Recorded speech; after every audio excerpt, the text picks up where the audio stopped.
ക്രിസ്തുയേശുവിന്റെ നാമത്തിൽ ഏവർക്കും സ്നേഹവന്ദനം. നമ്മുടെ ബോധന ബൈബിൾ സ്റ്റഡി ഗ്രൂപ്പിന്റെ ആഭിമുഖ്യത്തിലുള്ള വേദപുസ്തക പഠനം, രണ്ടാമത്തെ വേദപുസ്തക പഠനമാണ് ഇന്ന് ഈ സൂം പ്ലാറ്റ്ഫോമിലൂടെ ക്രമീകരിച്ചിരിക്കുന്നത്. എല്ലാവരെയും ഹൃദ്യമായി സ്വാഗതം ചെയ്യുന്നതിൽ അതിയായ സന്തോഷമുണ്ട്. നമുക്ക് പ്രാർത്ഥനയോടുകൂടെ നമ്മുടെ ഈ ബൈബിൾ സ്റ്റഡി ആരംഭിക്കാം. ശ്രീകാര്യം ബഥേൽ മാർത്തോമ ഇടവകാംഗം Shri Mathew V George sir പ്രാരംഭ പ്രാർത്ഥനയ്ക്ക് നേതൃത്വം നൽകുന്നതാണ്. മാത്യു വി ജോർജ് സാർ, പ്രാർത്ഥിക്കാം. നിത്യനായ ദൈവമേ, സ്വർഗീയ പരമപിതാവേ, പകലത്തെ അധ്വാനത്തിനൊക്കെ ശേഷം അടിയങ്ങൾക്ക് ഒരുമിച്ച് ഈ മനോഹരമായ സന്ധ്യയെങ്കിൽ അവിടുത്തെ സന്നിധിയിൽ കൂടി വരുവാൻ തക്കവണ്ണം തരുന്ന പദവിക്കായിട്ട് സ്തോത്രം. പ്രത്യേകിച്ച് കർത്താവേ, ദിവസങ്ങളിലൊക്കെ തിരുവചനത്തിൽ നിന്ന് കൂടുതൽ മനസ്സിലാക്കുവാനും ചിന്തിക്കുവാനും ഒക്കെ അടിയങ്ങൾക്ക് തരുന്ന വ്യത്യസ്തങ്ങളായിട്ടുള്ള സാഹചര്യങ്ങൾക്കായിട്ട്, പദവിക്കായിട്ട് അവിടുത്തെ നന്ദി നിറഞ്ഞ ഹൃദയത്തോട് സ്തോത്രം ചെയ്യും. പ്രത്യേകിച്ച് ബോധനയിൽ കൂടെ ഈ ദിവസങ്ങളിലൊക്കെ കർത്താവെ അവിടുന്ന് അടിയങ്ങൾക്ക് നൽകുന്നതായിട്ടുള്ള പ്രബോധനങ്ങൾക്കായിട്ടൊക്കെ അവിടുത്തെ നന്ദി നിറഞ്ഞ ഹൃദയത്തോടുകൂടി സ്തോത്രം ചെയ്യുന്നു. പ്രത്യേകിച്ച് ഇതിന് ഇനിഷ്യേറ്റീവ് എടുക്കുന്ന പ്രിയപ്പെട്ട സുനിലച്ഛനെയും ബഹുമാനപ്പെട്ട മറ്റ് അച്ഛന്മാരെയും ഒക്കെ അവിടുത്തെ സന്നിധിയിൽ ഒരിക്കൽ കൂടി ഉയർത്തി പ്രാർത്ഥിക്കുന്നു. അവരുടെ പ്രവർത്തനങ്ങളെയൊക്കെ അവിടുന്ന് അംഗീകരിക്കുകയും മാനിക്കുകയും ചെയ്യുന്ന കൃപകൾക്കായിട്ട് സ്തോത്രം. വിവിധങ്ങളായിട്ട് ഉള്ള പ്രവർത്തനങ്ങളിലൊക്കെ ഉൾപ്പെട്ടിരിക്കുന്ന എല്ലാവരെയും ഈ സമയത്ത് ഓർക്കുന്നു. കർത്താവേ, ഇതൊക്കെ അടിയങ്ങൾക്ക് എല്ലാവർക്കും അടിയങ്ങളുടെ ആത്മീയ വർധനയ്ക്ക് ഉതകത്തക്ക വിധത്തിലായി തീരുവാൻ തക്കവണ്ണം അടിയങ്ങളെ ഒരിക്കൽ കൂടെ താഴ്ത്തി സമർപ്പിക്കുന്നു. ഇന്നത്തെ കൂടിവരവ് അടിയങ്ങൾക്ക് എല്ലാവർക്കും ഒരുപോലെ അനുഗ്രഹത്തിന് മുഖാന്തരമായി ഭവിപ്പാൻ തക്കവണ്ണം അവിടുന്ന് സഹായിക്കണമെന്ന് അടിയങ്ങൾ യാചിക്കുന്നു. പ്രത്യേകിച്ച് ഇന്നത്തെ ഈ ചിന്തയ്ക്ക് നേതൃത്വം നൽകുന്നതായിട്ടുള്ള പ്രിയപ്പെട്ട അത്യാലച്ഛനെ ഒരിക്കൽ കൂടി അവിടുത്തെ സന്നിധിയിൽ ഉയർത്തി പ്രാർത്ഥിക്കുന്നു. കർത്താവേ, അടിയങ്ങൾക്ക് ഓരോരുത്തർക്കും ഇന്ന് ആവശ്യമായ ദൂത് വ്യക്തമായിട്ട് അടിയങ്ങളോട് ഇടപെടണേ എന്ന് പ്രാർത്ഥിക്കുന്നു.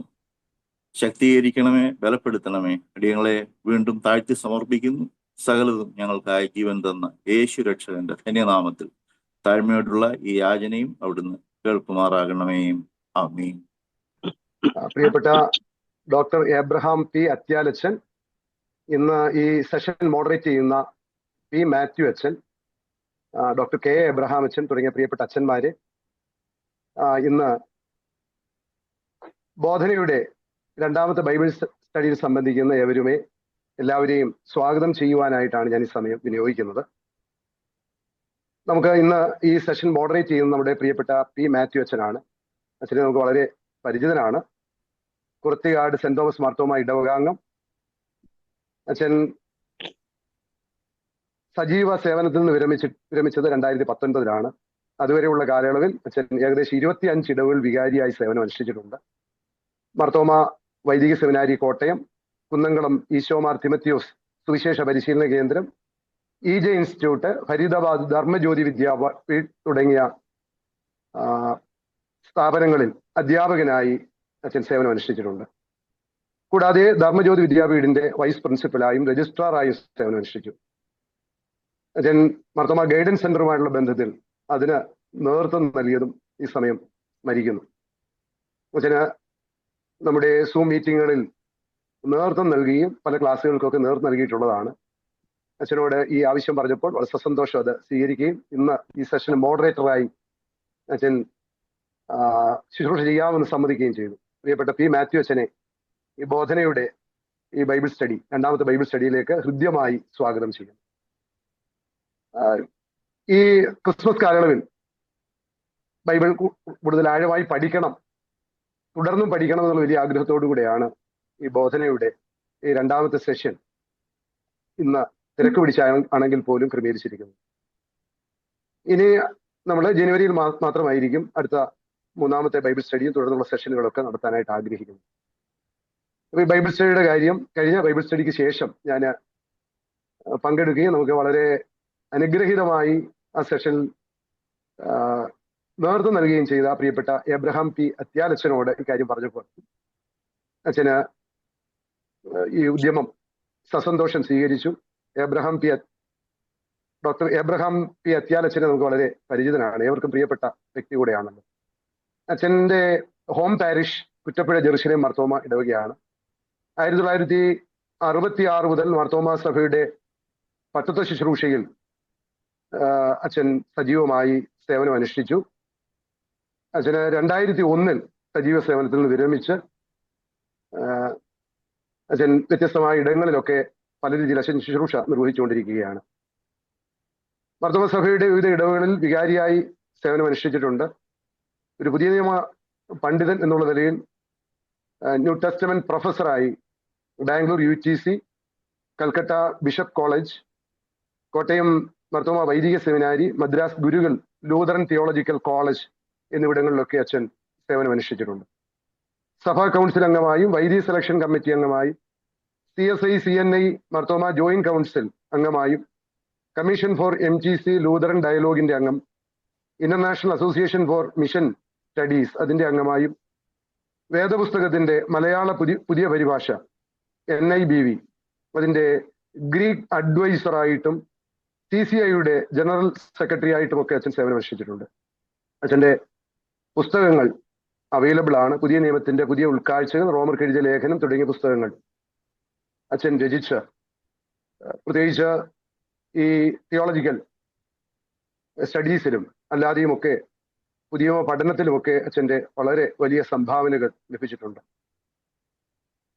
അച്ഛൻ്റെ സഹധർമ്മിണി ലീലാമ്മ കൊച്ചമ്മയെ നമുക്കറിയാം. കൊച്ചമ്മയും തിയോളജിക്കൽ വേൾഡിൽ വളരെ അനുഗ്രഹീതമായ നേതൃത്വം നൽകി ഏതാനും മാസങ്ങൾക്ക് മുമ്പ് കർത്തൃസന്നിധിയിലേക്ക് പ്രവേശിപ്പിക്കപ്പെട്ടു.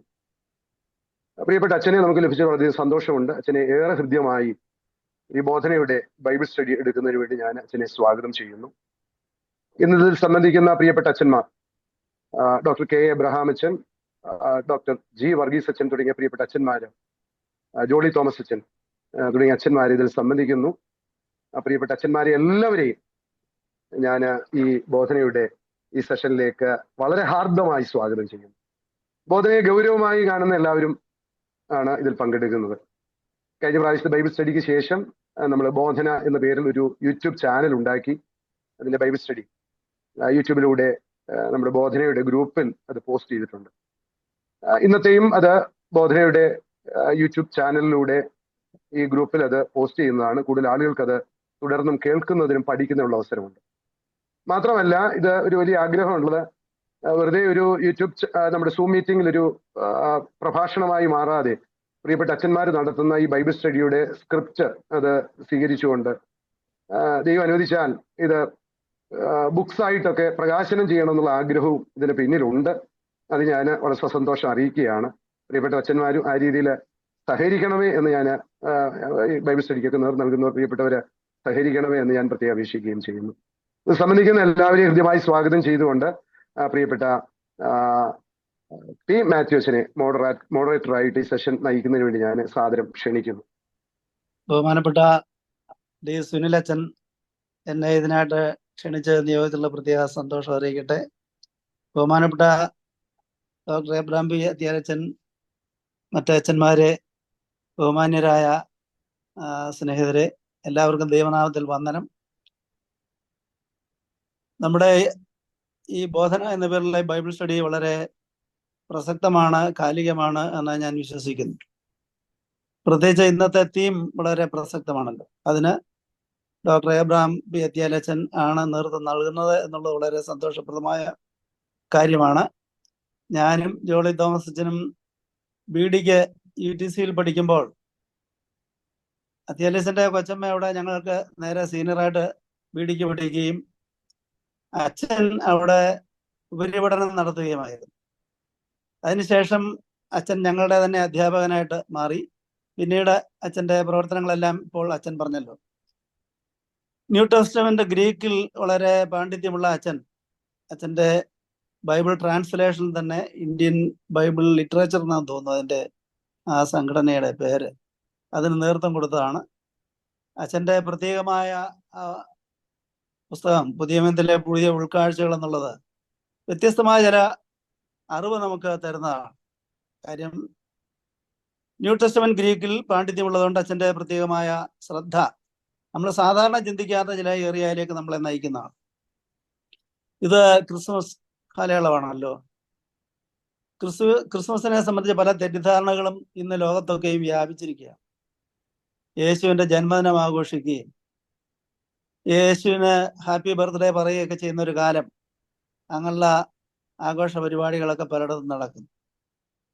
എന്നാൽ യേശുവിന്റെ ജനനം സംബന്ധിച്ച് എൻ്റെ നറേറ്റീവ്സിൽ ഫാക്ട്സ് ആൻഡ് ഫിക്ഷൻ അത് അച്ഛൻ വളരെ ആഴമായി പഠിച്ച് ഇന്ന് നമുക്ക് പ്രസന്റ് ചെയ്യുന്നു. ബഹുമാനപ്പെട്ട അച്ഛൻ്റെ പാണ്ഡിത്യം അതിനായിട്ട് നമുക്ക് അനുഗ്രഹപ്രദമാകും എന്ന് വിശ്വസിക്കുന്നു. അച്ഛനെ ഇതിനായിട്ട് പ്രത്യേകമായിട്ട് ക്ഷണിക്കുന്നു. ബഹുമാനപ്പെട്ട മോഡറേറ്റർ പി മാത്യു അച്ഛൻ, ഈ ബോധനയ്ക്ക് നേതൃത്വം കൊടുക്കുന്ന ഡി സുനിൽ അച്ഛൻ, പ്രാർത്ഥനയ്ക്ക് നേതൃത്വം നൽകിയ മിസ്റ്റർ ജോർജ്, മറ്റ് എല്ലാ സ്നേഹിതരുമേ, ഈ ബൈബിൾ ക്ലാസ്സിൽ സംബന്ധിച്ചുകൊണ്ടൊരു പഠനം നടത്തണമെന്ന് എന്നോട് ആവശ്യപ്പെട്ടത് ഞാൻ പെട്ടെന്നങ്ങ് സമ്മതിച്ചു. ഏതായാലും ഇതൊരു നല്ല അവസരമായിട്ട് ഞാൻ കാണുകയാണ്. ചുരുങ്ങിയ സമയം കൊണ്ടൊക്കെ ചില കാര്യങ്ങൾ നമുക്ക് മനസ്സിൽ കണ്ട് അത് ഇപ്പം പ്രസന്റ് ചെയ്യാം എന്ന് വിചാരിക്കുകയാണ്. നമുക്ക് ഈ പ്രസന്റേഷന് കഴിഞ്ഞ് ഒരു ഡിസ്കഷൻ കൂടെ ഉണ്ടായിരിക്കുമെന്ന് അറിയുന്നു. അത് വളരെ നല്ലതാണ്. നമ്മുടെ ആശയങ്ങൾ അന്യോന്യം പങ്കിടുന്നതിലൂടെയാണ് നമ്മളെല്ലാവരും കൂടുതൽ പഠിക്കുന്നത്. ഈ ബോധന ഗ്രൂപ്പ് പുരോഗമിക്കട്ടെ, അതിൻ്റെ കാര്യങ്ങളൊക്കെ ഭംഗിയായിട്ട് നടന്ന് ബഹുമാനപ്പെട്ട അച്ഛൻ പറഞ്ഞതുപോലെ ഇതൊരു നല്ല സ്റ്റഡി ബുക്കിൽ രൂപത്തിൽ വരുന്നുവെങ്കിൽ അതും വളരെ നല്ലത്. ഏതായാലും എല്ലാ ഭാവുകങ്ങളും നേരുന്നു. ക്രിസ്മസുമായിട്ടുള്ള ബന്ധത്തിൽ ഒരു പഠനം നടത്തുക എന്നുള്ളതാണ് എന്നോട് ആവശ്യപ്പെട്ടത്. അപ്പോഴേ ഞാൻ സജസ്റ്റ് ചെയ്തതായിട്ടുള്ള ഒരു ടൈറ്റിലാണിത്.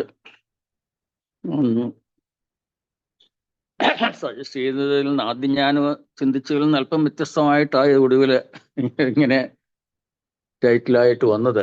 അത് സുനിലച്ചൻ്റെ താല്പര്യവും കൂടെ ആയിരുന്നു. ഞാനത് സമ്മതിച്ചു. The narratives of Jesus birth.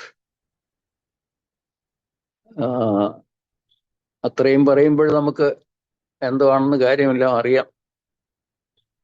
പക്ഷെ അതിൻ്റെ ഒരു സബ് ടൈറ്റിൽ എന്ന വണ്ണം ഫാക്റ്റ് ആൻഡ് ഫിക്ഷൻ എന്ന് കൊടുത്തിരിക്കുന്ന ചിലപ്പോൾ പലർക്കും ഒരു ചിന്താക്കുഴപ്പം സൃഷ്ടിച്ചേക്കാം. അതുകൊണ്ട് ആദ്യമേ ഈ ഫിക്ഷൻ എന്നുള്ള വാക്കിനെ കുറിച്ചുള്ള ഒരു ചെറിയ ക്ലാരിഫിക്കേഷൻ ആവശ്യമാണെന്ന് എനിക്ക് തോന്നി. അതുകൊണ്ട് അത് എന്താണെന്ന് പറയാൻ ശ്രമിക്കാം. ഇതിനകത്ത് യാതൊരു നെഗറ്റീവ് കൊണോട്ടേഷനും ഉദ്ദേശിക്കുന്നില്ല.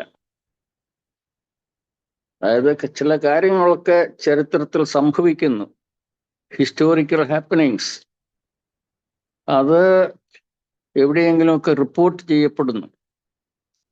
അത് പുനരാവർത്തിച്ചുകൊണ്ട് ആളുകൾ അതിനെക്കുറിച്ച് സംസാരിക്കുന്നു. പിന്നെ അതൊക്കെ ഒന്ന് എഴുതി നമുക്ക് ലഭിക്കുന്നു.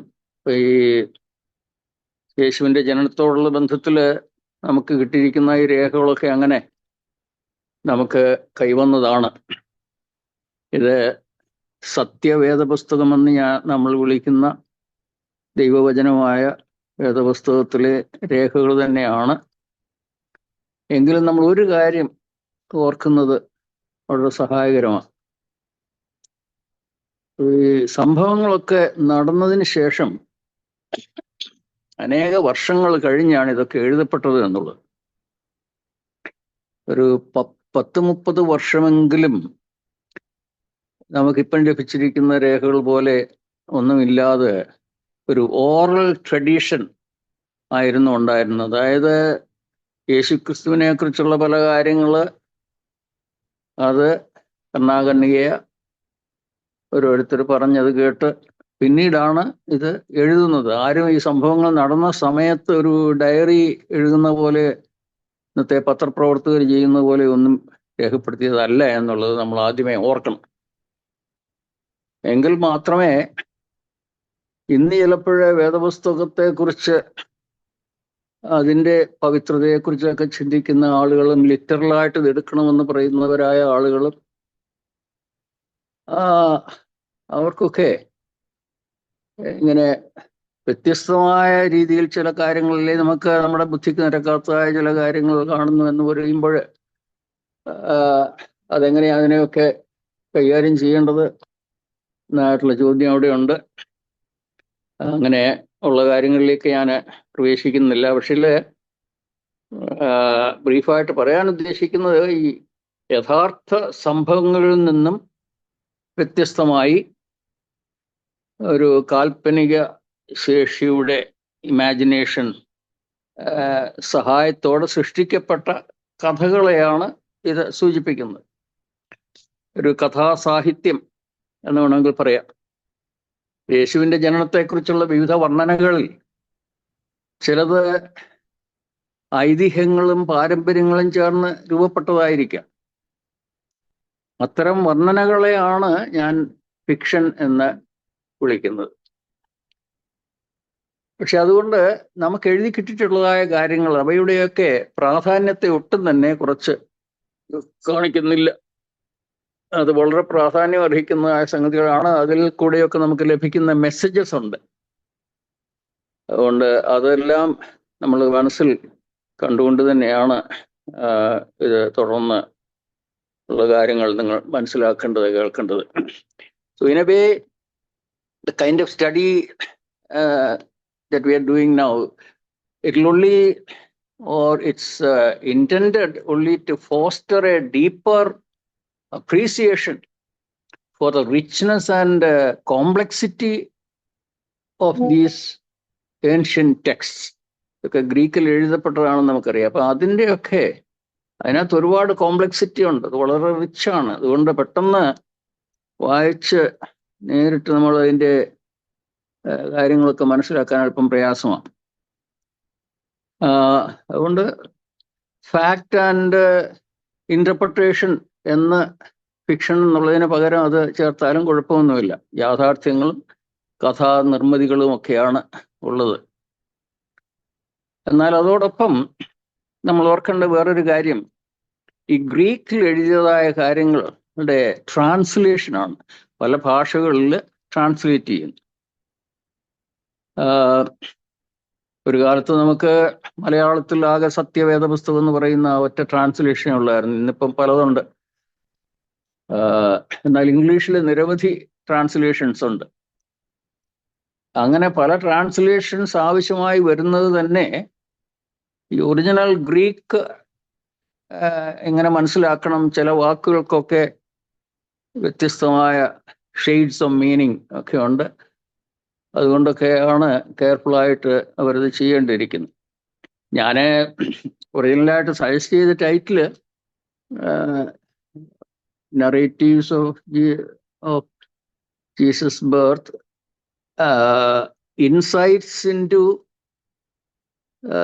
ഗ്രീക്ക് ടെക്സ്റ്റ് എന്നായിരുന്നു. വാസ്തവത്തിൽ അത് തന്നെയാണ് ഞാൻ ഒരളവിൽ ചെയ്യാൻ പോകുന്നത്. അപ്പോഴത് ട്രാൻസ്ലേറ്റ് ചെയ്ത കൂട്ടത്തിൽ, പ്രത്യേകിച്ച് നമുക്ക് വളരെ സുപരിചിതമായ നമ്മുടെ സത്യവേദ പുസ്തകത്തിൽ, ജനറലായിട്ട് പറഞ്ഞാൽ അത് വളരെ ആക്യുറേറ്റ് ആയിട്ടൊക്കെ ഉള്ള ഏറ്റവും നന്നായിട്ട് ചെയ്തിരിക്കുന്ന ഒരു പരിഭാഷയാണ്. എന്നാൽ അതിലൊക്കെ ചില കുറവുകളുണ്ട് എന്നുള്ളത് നാം മനസ്സിലാക്കണം. അതുമൂലം ഉണ്ടാകാവുന്നതായ തെറ്റിദ്ധാരണകളും ഒക്കെ ഉണ്ട്. We should come to it as we go forward. ഞാൻ 2 ഇൻസ്റ്റൻസസ് ആണ് എടുക്കാനായിട്ട് ചിന്തിക്കുന്നത്. ഇത് രണ്ടും പ്രധാനപ്പെട്ടതായിട്ട് ഞാൻ കാണുന്നുവെങ്കിലും ആദ്യത്തേത് കൂടുതൽ പ്രാധാന്യം അർഹിക്കുന്നതായിട്ട് ഞാൻ മനസ്സിലാക്കുന്നു. കഴിഞ്ഞ ആഴ്ച വംശാവലിയെ കുറിച്ച് അലക്സ് അച്ഛന് നമ്മളോട് സംസാരിച്ചത്. യേശുക്രിസ്തു ഈ മനുഷ്യവംശാവലിയിലൊന്നും ഒതുങ്ങുന്ന ആളല്ല, അതിനപ്പുറമായിട്ടൊക്കെയാണ് എന്നൊക്കെ ഏതോ ചില കാര്യങ്ങളൊക്കെ അച്ഛനെന്ന് പറഞ്ഞു. ഏകദേശം ആ വിധത്തിൽ നമുക്ക് ചിന്തിക്കേണ്ടതായ ചില കാര്യങ്ങളായി ഞാൻ പറയാൻ പോകുന്ന കാര്യങ്ങളുമായിട്ട് ബന്ധത്തിലുള്ളത്. ഒന്നാമത്, ഈ മറിയയുടെ ഗർഭധാരണം, അതേപ്പറ്റിയാ. മത്തായിയുടെ സുവിശേഷത്തില് അതേപ്പറ്റിയുള്ളതായ ഞാൻ ആ കഥ എഴുതിയിരിക്കുന്ന മുഴുവനൊന്നും പറയുന്നില്ല, റെലവൻ്റ് ആയിട്ടുള്ള വാക്യങ്ങൾ മാത്രം. മത്തായിൽ പറയുന്നുണ്ട്, അവൻ്റെ അമ്മയായ മറിയ ജോസഫിന് വിവാഹം നിശ്ചയിക്കപ്പെട്ട ശേഷം അവർ കൂടി വരും മുൻപേ പരിശുദ്ധാത്മാവിനാൽ ഗർഭിണിയായി എന്ന് കണ്ടു. അവളുടെ ഭർത്താവായ യോസഫ് അവളെ ഗൂഢമായി ഉപേക്ഷിക്കാൻ ഭാവിച്ചു. ഇതാണ് നമ്മുടെ സാധാരണ നമ്മൾ വായിക്കുന്ന വേദപുസ്തകത്തിലെ വാക്യം. ഇവിടെ ഗബ്രിയേലുമായിട്ടുള്ള ഒരു കോൺവെർസേഷൻ നടക്കുന്നു. ഗബ്രിയേല് ജോസഫിനോട് പറയാണ്, നിന്റെ ഭാര്യയായ മറിയെ ചേർത്തുകൊള്ളുവാൻ ശങ്കിക്കേണ്ട, അവൾ ഉൽപ്പാദിതമായത് പരിശുദ്ധാത്മാവിനാൽ ആകുന്നു. അപ്പം ഒന്നാമത്തെ ചോദ്യം, ഈ പരിശുദ്ധാത്മാവിനാൽ ഗർഭിണി ആകുക എന്ന് പറഞ്ഞാൽ എന്താണ് നമ്മൾ മനസ്സിലാക്കേണ്ടത്? അതിനകത്ത് ഈ ഗ്രീക്കുമായിട്ട് തട്ടിച്ച് നോക്കുമ്പോൾ ഒരു തെറ്റിദ്ധാരണ ഉണ്ടാകുന്ന രീതിയിലാണ് ഈ പരിശുദ്ധാത്മാവിനാൽ എന്ന് ട്രാൻസ്ലേറ്റ് ചെയ്തിരിക്കുന്നത്. ഭർത്താവിനാൽ ഗർഭിണിയായി എന്ന് പറയുന്ന അതേ രീതിയിൽ നമ്മൾ ചിന്തിക്കാനായിട്ട് സാധ്യതയുണ്ട്. നമ്മൾ എത്രമാത്രം ആ രീതി ചിന്തിക്കും ലിറ്ററലായിട്ട് എന്നറിയാൻ വയ്യ. എങ്കിലും അങ്ങനെ ചിന്തിക്കുന്ന അനേകരുണ്ടാവും. കാരണം ഈ വേർജിൻ ബർത്തൊക്കെ ശരിയാകണമെങ്കിൽ എങ്ങനെയാ ഇതൊക്കെ മനസ്സിലാക്കേണ്ടത്? ഏതായാലും ഒരു മനുഷ്യൻ്റെ ഒരു പ്രവൃത്തി അല്ല. അപ്പം പിന്നെ ഒരു പുരുഷൻ ചെയ്യേണ്ടതായ കാര്യം ചെയ്താൽ ഗർഭിണിയാകുന്നത് ഇപ്പോഴ് ആ പുരുഷന്റെ റോള് അത് പരിശുദ്ധാത്മാവ് ഏറ്റെടുത്തിരിക്കുക എന്ന് അങ്ങ് തോന്നും.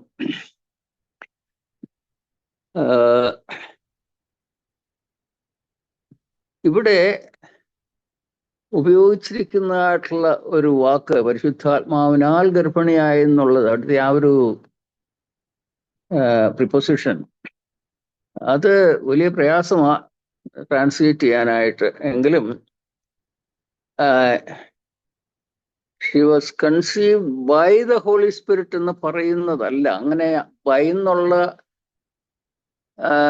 ആണ് ശരിക്കും പറഞ്ഞാൽ പരിശുദ്ധാത്മാവ് ആണ് പരിഗ്രഹിച്ചത് എന്ന വിധത്തില് വരേണ്ടത്.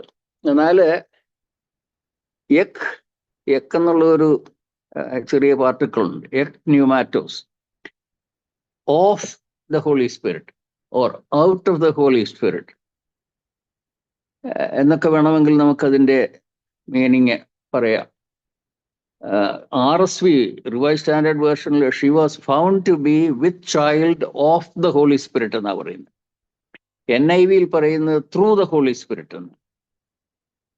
NRSV പറയുന്ന from the Holy spirit.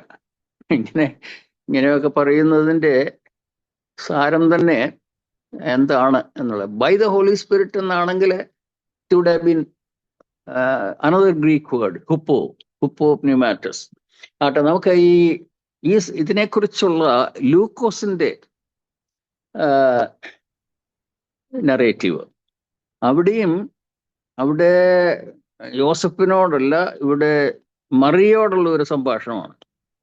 Gabriel മറിയോട് പറയാണ്, നീ ഗർഭം ധരിച്ച് ഒരു മകനെ പ്രസവിക്കും, അവനെ യേശു എന്ന് വിളിക്കണം.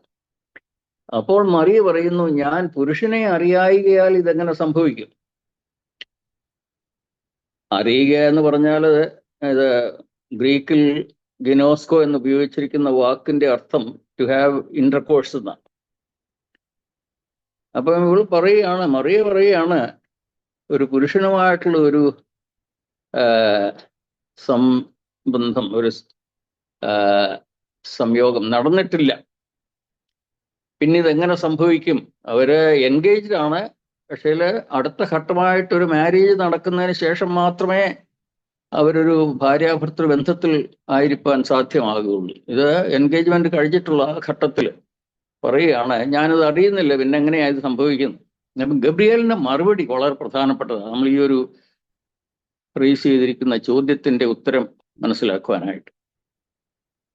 ഗബ്രിയേൽ പറയുകയാണ്, പരിശുദ്ധാത്മാവ് നിന്നെ പരിഗ്രഹിക്കുമെന്നല്ല, പക്ഷേ പരിശുദ്ധാത്മാവ് നിന്റെ മേൽ വരും, അത്യുന്നതന്റെ ശക്തി നിന്റെ മേൽ നിഴലിടും, ആകയാൽ ഉത്ഭവിക്കുന്ന വിശുദ്ധ പ്രജ ദൈവപുത്രൻ എന്ന് വിളിക്കപ്പെടും.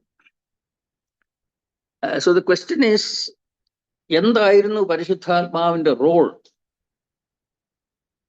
ഏതായാലും ഒന്നും നമ്മൾ മനസ്സിലാക്കേണ്ടത്, ഒരു പുരുഷന്റെ ലൈംഗിക ഇടപെടലിന് തുല്യമായ പങ്കൊന്നും പരിശുദ്ധാത്മാവ് നിർവഹിച്ചിട്ടില്ല. ദൈവങ്ങളുടെ ലൈംഗികതയെ പറ്റിയുള്ള അത്തരം പ്രാകൃത ചിന്താഗതികൾ ആരെങ്കിലും വെച്ച് പുലർത്തുമോ? എങ്കിലത് ക്രൈസ്തവ ആശയങ്ങൾക്കൊക്കെ വളരെ വിരുദ്ധമാണ്. അതേസമയം ദൈവാത്മ ശക്തിയുടെ ഒരു പ്രത്യേക വ്യാപാരം ഇവിടെ ഉണ്ടായി എന്നുള്ളതാണ് ഈ മറിയയോട് ഗബ്രിയേൽ പറയുന്ന കാര്യങ്ങളിൽ നിന്ന് നമ്മൾ മനസ്സിലാക്കേണ്ടത്. ഇതൊരു പക്ഷെ മനസ്സിലാക്കാൻ സഹായകരമായിരിക്കും. ഈ സൃഷ്ടിപ്പിന്റെ വിവരണത്തില് ദൈവാത്മാവ് വെള്ളത്തിന്മീതെ പരിവർത്തിച്ചുകൊണ്ടിരുന്നു. അപ്പം ആ ഫസ്റ്റ് ക്രിയേഷനില് ആത്മാവിന്റെ ഒരു പ്രവർത്തനം, അത് ഈ മൂന്നാളത്വങ്ങളിൽ മൂന്നാമൻ എന്നുള്ള അർത്ഥത്തിലായിരിക്കണമെന്നില്ല, ദൈവാത്മാവിന്റെ ഒരു പരിവർത്തനം സംഭവിച്ചു. അതുപോലെ ഒരു മിസ്റ്റീരിയസ് ആയിട്ടുള്ള വിധത്തില് പുനർസൃഷ്ടിയിലും അത് സംഭവിക്കുന്നു. മറിയയുടെ മേൽ ഒരു ദൈവാത്മ ശക്തി, ഇവിടെ നമ്മൾ വായിക്കുന്നത്, അവന്റെ അമ്മയായ മറിയ ജോസഫിന് വിവാഹം നിശ്ചയിക്കപ്പെട്ട ശേഷം അവർ കൂടി വരും മുൻപേ പരിശുദ്ധാത്മാവിനാൽ ഗർഭിണിയായി എന്ന് കണ്ടു. അവളെ ഗൂഢമായി ഉപേക്ഷിക്കാൻ ഭാവിച്ചു. വളരെ തെറ്റിദ്ധാരണാജനകമായ രീതിയിലാണ് ഇത് ഇവിടെ. അതായത് മറിയയുടെ ഗർഭധാരണത്തിന് പിന്നിൽ പ്രവർത്തിച്ചത് പരിശുദ്ധാത്മാവാണെന്ന് അറിഞ്ഞ ശേഷമാണോ മറിയയെ ഉപേക്ഷിക്കാൻ ഭാവിച്ചത്? അതിന് ഒരു സാധ്യതയുമില്ല. മറിയ ഗർഭിണിയാണെന്ന് എങ്ങനെയോ ജോസഫ് മനസ്സിലാക്കി. അത് പരിശുദ്ധാത്മാവിനാലാണെന്ന് മനസ്സിലാക്കിയതല്ല, അത് പിന്നീട് മനസ്സിലാക്കുന്നത്. അപ്പോഴ് ഈ ഗർഭിണിയായി എന്ന് കണ്ടു എന്ന് പറയുന്ന തെറ്റായ ഒരു ട്രാൻസ്ലേഷന്. അതൊരു ആക്റ്റീവ് വോയിസിലാണ് കണ്ടു എന്ന് പറയും. അപ്പം നമ്മൾ വിചാരിക്കും പരിശുദ്ധാത്മാവിനാൽ ഗർഭിണിയായി എന്ന് മനസ്സിലാക്കിയ ശേഷം ഗൂഢമായി ഉപേക്ഷിക്കാൻ ഭാവിച്ചെന്ന്. അല്ലല്ല, കാണപ്പെട്ടു എന്നതായ പാസീവ് വോയിസ് ആയി ഇവിടെ ഉപയോഗിച്ചിരിക്കുന്നത്. She was found to be with child. ഒരുപക്ഷെ ഈ POC എന്ന് പറയുന്ന ഒരു ട്രാൻസ്ലേഷൻ ഉണ്ട്, കാത്തലിക്സിൻ്റെ. അവിടെ ട്രാൻസ്ലേറ്റ് ചെയ്തിരിക്കുന്ന ഈ രീതി, ഈ വാചകത്തിൽ നിന്ന് അതിൽ കൂടുതലായിട്ടൊന്നും ഇവിടെ നമ്മൾ സങ്കല്പിക്കേണ്ടതില്ല. അതിങ്ങനെയാണ്: അവൻ്റെ മാതാവായ മറിയയും ജോസഫും തമ്മിൽ വിവാഹ സമ്മതം കഴിഞ്ഞിരിക്കെ അവർ ബന്ധപ്പെടുന്നതിന് മുൻപ് അവൾ പരിശുദ്ധാത്മാവിനാൽ ഗർഭിണിയായി. Full stop. ജോസഫ് നീതിമാനാകയാലും അവളെ അപമാന വിധേയയാക്കുവാൻ ഇഷ്ടപ്പെടായികയാലും അവളെ രഹസ്യമായി പരിത്യജിക്കാൻ തീരുമാനിച്ചു. അത്രമാത്രം അതിനെക്കുറിച്ച് ചിന്തിച്ചാൽ മതി. ആട്ടെ, ഞാൻ ഇതിനെപ്പറ്റിയുള്ള സംശയങ്ങൾ നമുക്ക് ചോദിക്കുകയോ, ഈ വേർജിൻ ബർത്തുമായിട്ടുള്ള അങ്ങനെ പല തിയോളജിക്കലായിട്ടുള്ള പ്രശ്നങ്ങളൊക്കെ കാണുമായിരിക്കും. പക്ഷേ ഈ പറയുന്ന കാര്യങ്ങളുമായിട്ടുള്ള കൂടുതൽ ബന്ധത്തിൽ നമുക്ക് എന്തെങ്കിലുമൊക്കെ ഡിസ്കസ് ചെയ്യണമെങ്കിൽ ഇത് ചെയ്യുന്നതും പ്രയോജനകരമായിരിക്കും. രണ്ടാമത് ഈ വിദ്വാൻമാരുടെ വരവിനെ പറ്റി കൂടെ നമുക്കൊന്ന് ചിന്തിക്കാം. അതിനകത്തെ ഫാക്റ്റും ഫിക്ഷനും പലതുമുണ്ടോ? ഇത് തമ്മിൽ വേർതിരിക്കാൻ സാധിക്കുമോ? അങ്ങനെ ഒരു ശ്രമം ഈ ബിബ്ലിക്കൽ പാസേജിന്റെ പലയിടത്തും നമുക്ക് വലിയ ബുദ്ധിമുട്ടുള്ളതായ ഒരു സംഗതിയായി തീരുകയും ചെയ്യാം. അപ്പൊ അതും കൂടെ മനസ്സിൽ വെച്ചുകൊണ്ട് നമുക്ക് ഇതേപ്പറ്റിയുള്ളതായ രേഖ ഇവിടെ മത്തായിയുടെ സുവിശേഷം 2-ാം അധ്യായത്തിൽ പറയുകയാണ്, ഹെരോദ രാജാവിന്റെ കാലത്ത് യേശു യഹൂദ്യയിലെ ബേത്ലഹേമിൽ ജനിച്ച ശേഷം കിഴക്ക് നിന്ന് വിദ്വാൻമാർ എത്തി, യഹൂദന്മാരുടെ രാജാവായി പിറന്നവൻ എവിടെ? ഞങ്ങൾ അവന്റെ നക്ഷത്രം കിഴക്ക് കണ്ട് അവനെ നമസ്കരിപ്പാൻ വന്നിരിക്കുന്നു എന്ന് പറഞ്ഞു. അവർ കിഴക്ക് കണ്ട നക്ഷത്രം ശിശു ഇരിക്കുന്ന സ്ഥലത്തിന്റെ മീതെ വന്ന് നിൽക്കുവോളം അവർക്ക് മുൻപായി പോയിക്കൊണ്ടിരുന്നു. ഇതൊക്കെ നമുക്ക് വളരെ ഫെമിലിയറായിട്ട് അറിയാവുന്ന കാര്യങ്ങൾ, കഥകൾ. ഇത് നമ്മൾ അതുപോലെ നമ്മൾ തന്നെ മനസ്സിലാക്കി മുൻപോട്ട് പോകും. എന്നാൽ ചോദിക്കാവുന്നതായ ചില കാര്യങ്ങളുണ്ട്, ചോദിക്കേണ്ടതുമുണ്ട്. പ്രത്യേകിച്ച് ഗ്രീക്ക് ഒറിജിനലുമായിട്ട് താരതമ്യപ്പെടുത്തുമ്പോൾ ഈ കിഴക്ക് നിന്ന് എന്ന് പറഞ്ഞാൽ തന്നെ അതിന് രണ്ടർത്ഥമുണ്ട്. ഒന്ന്, കിഴക്ക് ദിശയിൽ നിന്ന്, from the direction, east direction എന്നുള്ളത് എന്ന് പറഞ്ഞാൽ രണ്ട് സ്ഥലങ്ങൾ തമ്മിലൊന്ന് കമ്പയർ ചെയ്യുകയാണെങ്കിൽ നമ്മൾ പറയും ഈ സ്ഥലം മറ്റേ സ്ഥലത്തിന് കിഴക്കാണ്. അങ്ങനെയാണെങ്കിൽ യേശുവിനെ കാണാൻ വന്ന വിദ്വാൻമാർ ഒരു പക്ഷേ പേർഷ്യയിൽ നിന്നോ ബാബിലോണിൽ നിന്നോ ആയിരിക്കാം വന്നത്. എന്നാൽ വേറൊരു സാധ്യത കിഴക്കൻ പ്രദേശങ്ങളിൽ നിന്ന് എന്നാണ്. വാസ്തവത്തിൽ ഗ്രീക്കിൽ പ്ലൂറലാണ് ഉപയോഗിച്ചിരിക്കുന്നു. അതുകൊണ്ട് വളരെ സാധ്യതയുണ്ട്. ഈ ഒരു ദിക്കിനെയല്ല കാണിക്കുന്നത്, പിന്നെയോ കിഴക്ക് ദേശം അല്ലെ, കിഴക്ക് ദേശങ്ങളിൽ നിന്ന് പറയാവുന്ന അല്ലെ എല്ലാവരും പറയുന്നതായ ഒരു ഏരിയ, അത് ഫിക്സ്ഡ് ആയിട്ട് ആ ഒരു ഏരിയയെ കുറിച്ച് പറയുന്ന കിഴക്കൻ പ്രദേശങ്ങളിൽ നിന്ന്. അത് ഈ ഇംഗ്ലീഷ് ട്രാൻസ്ലേഷനിൽ പറയുകയാണെങ്കിൽ പലയിടത്തും from the east with a capital E. മറ്റേ ഈസ്റ്റ് എന്ന് പറയുന്നത് small E. From the east എന്ന ക്യാപിറ്റലായിട്ട് ഈ ക്യാപിറ്റലാക്കി എഴുതി കഴിഞ്ഞാൽ അതിൻ്റെ അർത്ഥം ഈസ്റ്റേൺ ലാൻഡ്സ് എന്നുള്ളതാണ്. That is somewhere in the middle east. അതായത് ഇറാൻ, ഇറാഖ്, സൗദി അറേബ്യ തുടങ്ങിയ പ്രദേശങ്ങളായിരിക്കാം.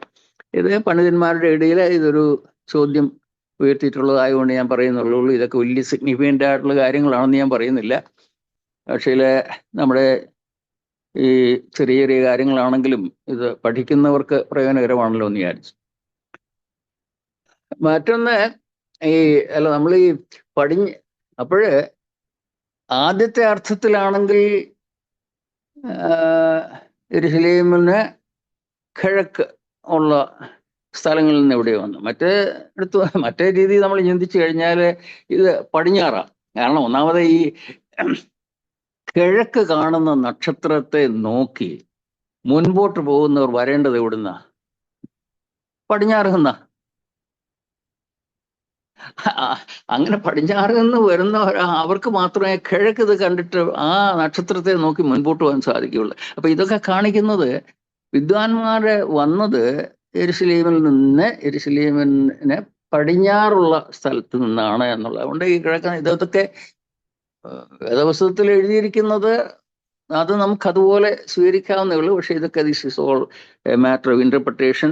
പിന്നെ കുറച്ച് മൈന്യൂട്ടായിട്ട് നമ്മൾ ഇതിൻ്റെയൊക്കെ കാര്യങ്ങൾ ചിന്തിക്കുമ്പോൾ വരുന്നതായ സംഗതി. പിന്നെ മറ്റൊന്ന്, ഈ വിദ്വാൻമാർ ആരാണ് എന്നുള്ളതിനെ കുറിച്ചുള്ള ഒരു ചിന്തയാണ്. ഇതിനെ ഗ്രീക്കിൽ ഉപയോഗിച്ചിരിക്കുന്ന പദം മാഗസ് എന്നാണ്. അത് സിംഗുലർ, വിദ്വാൻ, മാഗസ്. അതിൻ്റെ ഇവിടെ ഉപയോഗിച്ചിരിക്കുന്ന മാഗോയ്, അതാ വിദ്വാൻമാരെന്ന് ഇവിടെ പറഞ്ഞിരിക്കുന്നത്. ആരാണിവര്? അവർ രാജാക്കന്മാരായിരുന്നോ? P3 Kings of Orient are എന്ന് പാടുന്ന പാട്ടിലൂടെ നമ്മൾ വിചാരിക്കുന്നത് അതങ്ങനെയാണെന്ന്. അപ്പൊ അതൊരു ഇന്റർപ്രിട്ടേഷനാണ്. whether that was a fact or a fiction, അത് നമ്മൾ ചിന്തിക്കേണ്ട ഒരു വിഷയം. ഒന്നും തീരുമാനമെടുക്കാൻ അത് സാധിക്കുന്നത് ഇങ്ങനെയുള്ള വ്യത്യസ്തമായ ചിന്തകളും ട്രാൻസ്ലേഷൻസും ഒക്കെയാണ്. പിന്നെ ഈ വാക്ക് ഉപയോഗിച്ചിരിക്കുന്ന സ്വപ്നം വ്യാഖ്യാനിക്കുന്നവരായിട്ട് പുരോഹിത വംശത്തിൽപ്പെട്ട ചിലരുണ്ടായിരുന്നു. ഈ മേദ്യരുടെയും പാർസികളുടെയും ഇടയിൽ അവരായിരിക്കാം. അവരെക്കുറിച്ചും ഈ വാക്ക് തന്നെ ഉപയോഗിച്ചിരിക്കുന്നു. ഇവര് ജാലവിദ്യക്കാരായിരുന്നു, മജിഷ്യൻസ്. നമുക്ക് പെട്ടെന്ന് അങ്ങോട്ട് ഉൾക്കൊള്ളാൻ ഇച്ചിരി പ്രയാസമാണ്. പക്ഷേ ഇതേ വാക്കാണ് ഈ മജിഷ്യന് വേണ്ടി ഉപയോഗിച്ചിരിക്കുന്നത്. നമുക്കറിയാം, പ്രവൃത്തികളുടെ പുസ്തകത്തില് 13-ാം അധ്യായത്തില് ബാർ-യേശു എന്ന് പറയുന്ന ഒരു തട്ടിപ്പുകാരനുണ്ടായിരുന്നു. അതിന്റെ കഥ അവിടെ വായിക്കുന്നുണ്ട്. ബാർ-യേശു, അത് അയാളും ഒരു മാഗസായിരുന്നു, ഒരു വിദ്വാനായിരുന്നു. അപ്പൊ ഇതിനെല്ലാം ഉപയോഗിച്ചിരിക്കുന്ന വാക്കൊന്നു തന്നെ. അപ്പൊ ഇത് ഏത് ടൈപ്പാണെന്ന് നമുക്ക് ഊഹിക്കാനേ ഒക്കെ ഉള്ളൂ. മോഫറ്റിന്റെ ട്രാൻസ്ലേഷൻ കേൾക്കുക. In the days of king Herod, magicians from the east arrived at Jerusalem. വലിയൊരു ന്യൂട്രിഷൻ സ്കോളറാ. അദ്ദേഹം ട്രാൻസ്ലേറ്റ് ചെയ്തിരുന്ന magicians from the east arrived at Jerusalem. POC ട്രാൻസ്ലേഷനിലെ ജ്ഞാനികൾ, അതായത് വൈസ്മെൻ, കിങ് ജെയിംസ് വേർഷനിലും RSVയിലും ഒക്കെ വൈസ്മെൻ, നമ്മൾ സാധാരണ വൈസ്മെൻ എന്നാണ് പറയുന്നത്. ന്യൂ ഇംഗ്ലീഷ് ബൈബിളിലെ അസ്ട്രോളജേഴ്സ്, ജ്യോതിശാസ്ത്രജ്ഞന്മാർ. നമ്മുടെ ബൈബിൾ സൊസൈറ്റി പുതുക്കി ഇറക്കിയ വേദപുസ്തകത്തില് ന്യൂ ട്രാൻസ്ലേഷനിലെ ജ്യോതിശാസ്ത്രജ്ഞന്മാരെന്ന് എഴുതിയിരിക്കുന്നു, വൈസ്മൻ അല്ല. അപ്പൊ ഇവരൊക്കെ ആകാശ നിരീക്ഷണമൊക്കെ നടത്തിയൊക്കെ വന്നവരായിരിക്കും. മറ്റൊരു ക്വസ്റ്റ്യന് അവർ 3 പേരായിരുന്നു എന്നുള്ളത്. അത് നമുക്ക് എല്ലാവർക്കും അറിയാവുന്ന കാര്യമാണ്. 3 എന്നൊന്നും അവിടെ മെൻഷൻ ചെയ്തിട്ടില്ല, വിദ്വാൻമാരെന്നേ പറഞ്ഞിട്ടുള്ളൂ. അത് എത്രയാണ് എന്നറിയാൻ പാടില്ല. പക്ഷേ അതൊക്കെ ഊഹിച്ച് പറയുന്നുണ്ട്. ചിലർക്ക് പേരൊക്കെ കൊടുത്ത് ഈ ട്രഡീഷനിലൊക്കെ എഴുതപ്പെട്ടിട്ടുമുണ്ട്.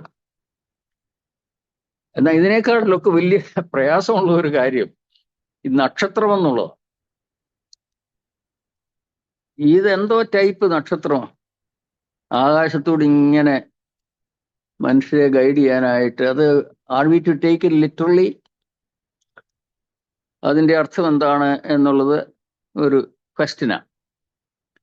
അത് യഥാർത്ഥത്തിൽ ഒരു വാനഗോളമായിരുന്നുവോ എന്നതാണ് ജിജ്ഞാസ ഉണർത്തുന്നതായിട്ടുള്ള ഒരു ചോദ്യം. ചിലർ പറയുന്നു അതൊരു വാൽനക്ഷത്രമായിരുന്നു. ആകാശത്ത് പെട്ടെന്നുണ്ടായ എന്തോ ഒരു പ്രതിഭാസമായിരിക്കാമെന്ന് മറ്റു ചിലർ. അതൊക്കെ സംഭവ്യമാണ്. നക്ഷത്രമെന്ന് പറഞ്ഞാൽ അതിൻ്റെ അർത്ഥം ഈ രീതിയിലൊക്കെ നമുക്ക് ചിന്തിക്കേണ്ടതായ ആവശ്യമുണ്ട്. എന്നാൽ നക്ഷത്രത്തിന് ഒരു വ്യംഗ്യാർത്ഥം നൽകുന്നവരുമുണ്ട്. വിദ്വാൻമാർ കണ്ടത് നക്ഷത്രമല്ല, ഒരു ദൈവദൂതനെ ആയിരുന്നുവെന്ന് വിശ്വസിക്കുന്നവരാണ്. അതായത് ദൂതന്മാരും നക്ഷത്രങ്ങളും തമ്മിൽ അഭേദ്യമായി ബന്ധപ്പെട്ടിരിക്കുന്ന പല ഭാഗങ്ങളുണ്ട്. ഉദാഹരണമായിട്ട് വെളിപ്പാട് പുസ്തകത്തിലെ 7 നക്ഷത്രം 7 സഭകളുടെ ദൂതന്മാരാകുന്നു എന്ന് പറയുന്നു. അപ്പം നക്ഷത്രം ദൂതന്മാരാണ്. യേശുവിൻ്റെ ജനന സമയത്ത് ആട്ടിടയന്മാർ ആകാശത്തൊരു സ്വർഗീയ പ്രഭയും അതോടൊപ്പം ഒരു ദൂതനെയും കണ്ടു. അവരെ പോലെ വിദ്വാൻമാരും അവന്റെ നക്ഷത്രം, അതായത് ക്രിസ്തുവിനെ പ്രതിനിധീകരിക്കുന്ന ഒരു ദൂതനെ അവന്റെ പ്രഭയോടുകൂടെ കണ്ടു എന്ന് ചിന്തിച്ചാൽ എന്താണ് കുഴപ്പമെന്നാണ് അവർ ചോദിക്കുന്നത്. അത് അവരെ ബേത്ലഹേമിലെ ശിശുവിൻ്റെ അടുത്തേക്ക് ആനയിച്ചു.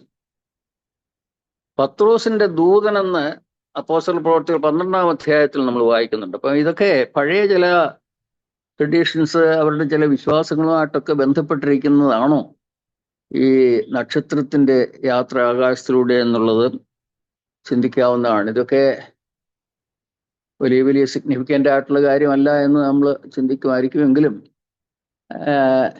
ഇതിലൂടെയൊക്കെ നമുക്ക് കിട്ടുന്നതായിട്ടുള്ള നല്ല മെസ്സേജസ് ഉണ്ട്, യാതൊരു സംശയവുമില്ല. ഒരുപക്ഷേ അതിനെ വളരെ if you don't consider it to literally അതായിരിക്കാം ഒരുപക്ഷെ നല്ലത്. അത് ഇന്റർപ്രറ്റ് ചെയ്ത് തന്നെ നമ്മൾ മനസ്സിലാക്കുന്നതായിരിക്കും നല്ലത്. അല്ലെങ്കിൽ ഇതൊക്കെ വലിയ ക്വസ്റ്റ്യൻസ് ആയിട്ട് നക്ഷത്രം എങ്ങനെ പോകുന്നു, അപ്പൊ ഇതിന് ഇങ്ങനെയുള്ള അർത്ഥങ്ങളൊക്കെ ഉണ്ട് എന്ന് മനസ്സിലാക്കുന്നത് നല്ലതാണ്. ഏതായാലും ഒരു കാര്യം, ഈ രണ്ട് കാര്യങ്ങൾ ഞാൻ പറഞ്ഞതിലും അതായത് മറിയുടെ ഗർഭധാരണം അല്ലെങ്കിൽ നക്ഷത്രത്തിന്റെ ഈ നക്ഷത്രം ഈ വിദ്വാൻമാരെ നയിച്ചത്, വിദ്വാൻമാരുടെ വരവും, ഇതെല്ലാം കൂടെ ബന്ധപ്പെടുത്തി നമ്മൾ ചിന്തിക്കേണ്ട. ഇതിനകത്തൊക്കെ ക്രിസ്തുവിന്റെ ജനനത്തിൽ അടങ്ങിയിരിക്കുന്ന ഒരു മിസ്റ്ററി, ഒരു നിഗൂഢതയുണ്ട് എന്നുള്ളത് ഒരു സത്യമാണ്. ഇപ്പൊ ഇൻകാർണേഷൻ തന്നെ അതാണല്ലോ, ദൈവം അങ്ങനെ മനുഷ്യനായി തീരുന്നത്. അപ്പൊ ഇതോടൊക്കെയുള്ള ബന്ധത്തില് ചില മിസ്റ്ററീസ് ഒക്കെയാണ് ഇതിന്റെ പിന്നിലുള്ളത് എന്നുള്ളത് മനസ്സിലാക്കുക. ആ വിധത്തിൽ അതിൻ്റെ ചില വർണ്ണനകളൊക്കെ നമുക്ക് ഭാഷയിൽ വ്യക്തമാക്കുവാൻ പ്രയാസമുള്ള പല കാര്യങ്ങളുമാണ്. അതുകൊണ്ട് ഭാഷയില്ലാതെ തിയോളജി ഇല്ല. അപ്പൊ ഈ ഭാഷയിലൂടെയൊക്കെ പറയുന്ന കാര്യങ്ങൾ ചിലപ്പോൾ ചില സംശയങ്ങളിലേക്ക് നമ്മളെ നയിക്കാം. ഇവിടെ ഈ നക്ഷത്രത്തിന്റെ കാര്യം പറയുമ്പോൾ ഈ മൂലഭാഷയിലും മലയാളത്തിലും അത് തുടങ്ങുന്നത് ഇരു എന്ന് പറയുന്ന ഒരു ഗ്രീക്ക് കണ്ടാലും അത് പറഞ്ഞ അതിശയം, ബിഹോൾഡ്. അപ്പൊ അതിനകത്ത് തന്നെ ഏതാണ്ട് നിഗൂഢത അടങ്ങിയിരിക്കുന്ന പോലെ അതിനകത്ത് എഴുതിയിരിക്കുന്നത് ബിഹോൾഡ് എന്ന ഒരു വാക്കോടുകൂടിയാ മത്തായി വിവരണം ആരംഭിക്കുന്നത്. അസാധാരണമായോ അതോ അവിശ്വസനീയമായോ ചില കാര്യങ്ങൾ പറഞ്ഞു തുടങ്ങുമ്പോഴാണ് പലപ്പോഴും ഈ പദം വേദവസ്തുത്തിൽ ഉപയോഗിക്കാറുള്ളത്. ശാസ്ത്രീയമായി തെളിയിക്കപ്പെടാനാവാത്ത ചില കാര്യങ്ങൾ വേദപുസ്തകത്തിൽ രേഖപ്പെടുത്തിയിട്ടുണ്ട്. എങ്കിലും വിശ്വാസത്തെ അരക്കിട്ടുറപ്പിക്കുവാൻ പോരുന്ന ആശയങ്ങൾ അവയിൽ കണ്ടെത്തുവാൻ കഴിയും. അക്കൂട്ടത്തിൽ പെടുന്നതാണ് ഈ വിദ്വാൻമാരുടെ വരവും അവർ കണ്ട നക്ഷത്രവും എന്ന് മാത്രം ഞാൻ പറഞ്ഞ് നിർത്തട്ടെ. പല കാര്യങ്ങളെ ഇതുപോലുള്ള ഒരുപാട് സംഗതികളെ ഈ ക്രിസ്തുമസുമായിട്ടുള്ള യേശുവിൻ്റെ ജനനവുമായിട്ടുള്ള ബന്ധത്തിലില്ല. ഇൻഫാക്ട് ഈ പുതിയ നിയമത്തിൽ ഉള്ള 100-ൽ പരം ഭാഗങ്ങൾ ഈ ട്രാൻസ്ലേഷൻ്റെ പ്രോബ്ലം മുഖാന്തരം അല്ലെങ്കിൽ ഗ്രീക്കിൽ അതിൻ്റെ റിച്ച്നെസ് ഐഡിയാസ് ഒരുപാടുണ്ട്. അത് വ്യക്തമാക്കാൻ പ്രയാസമുള്ള രീതിയിലുള്ള ഇങ്ങനെയുള്ള അനേക വാക്യങ്ങൾ ഉണ്ട്.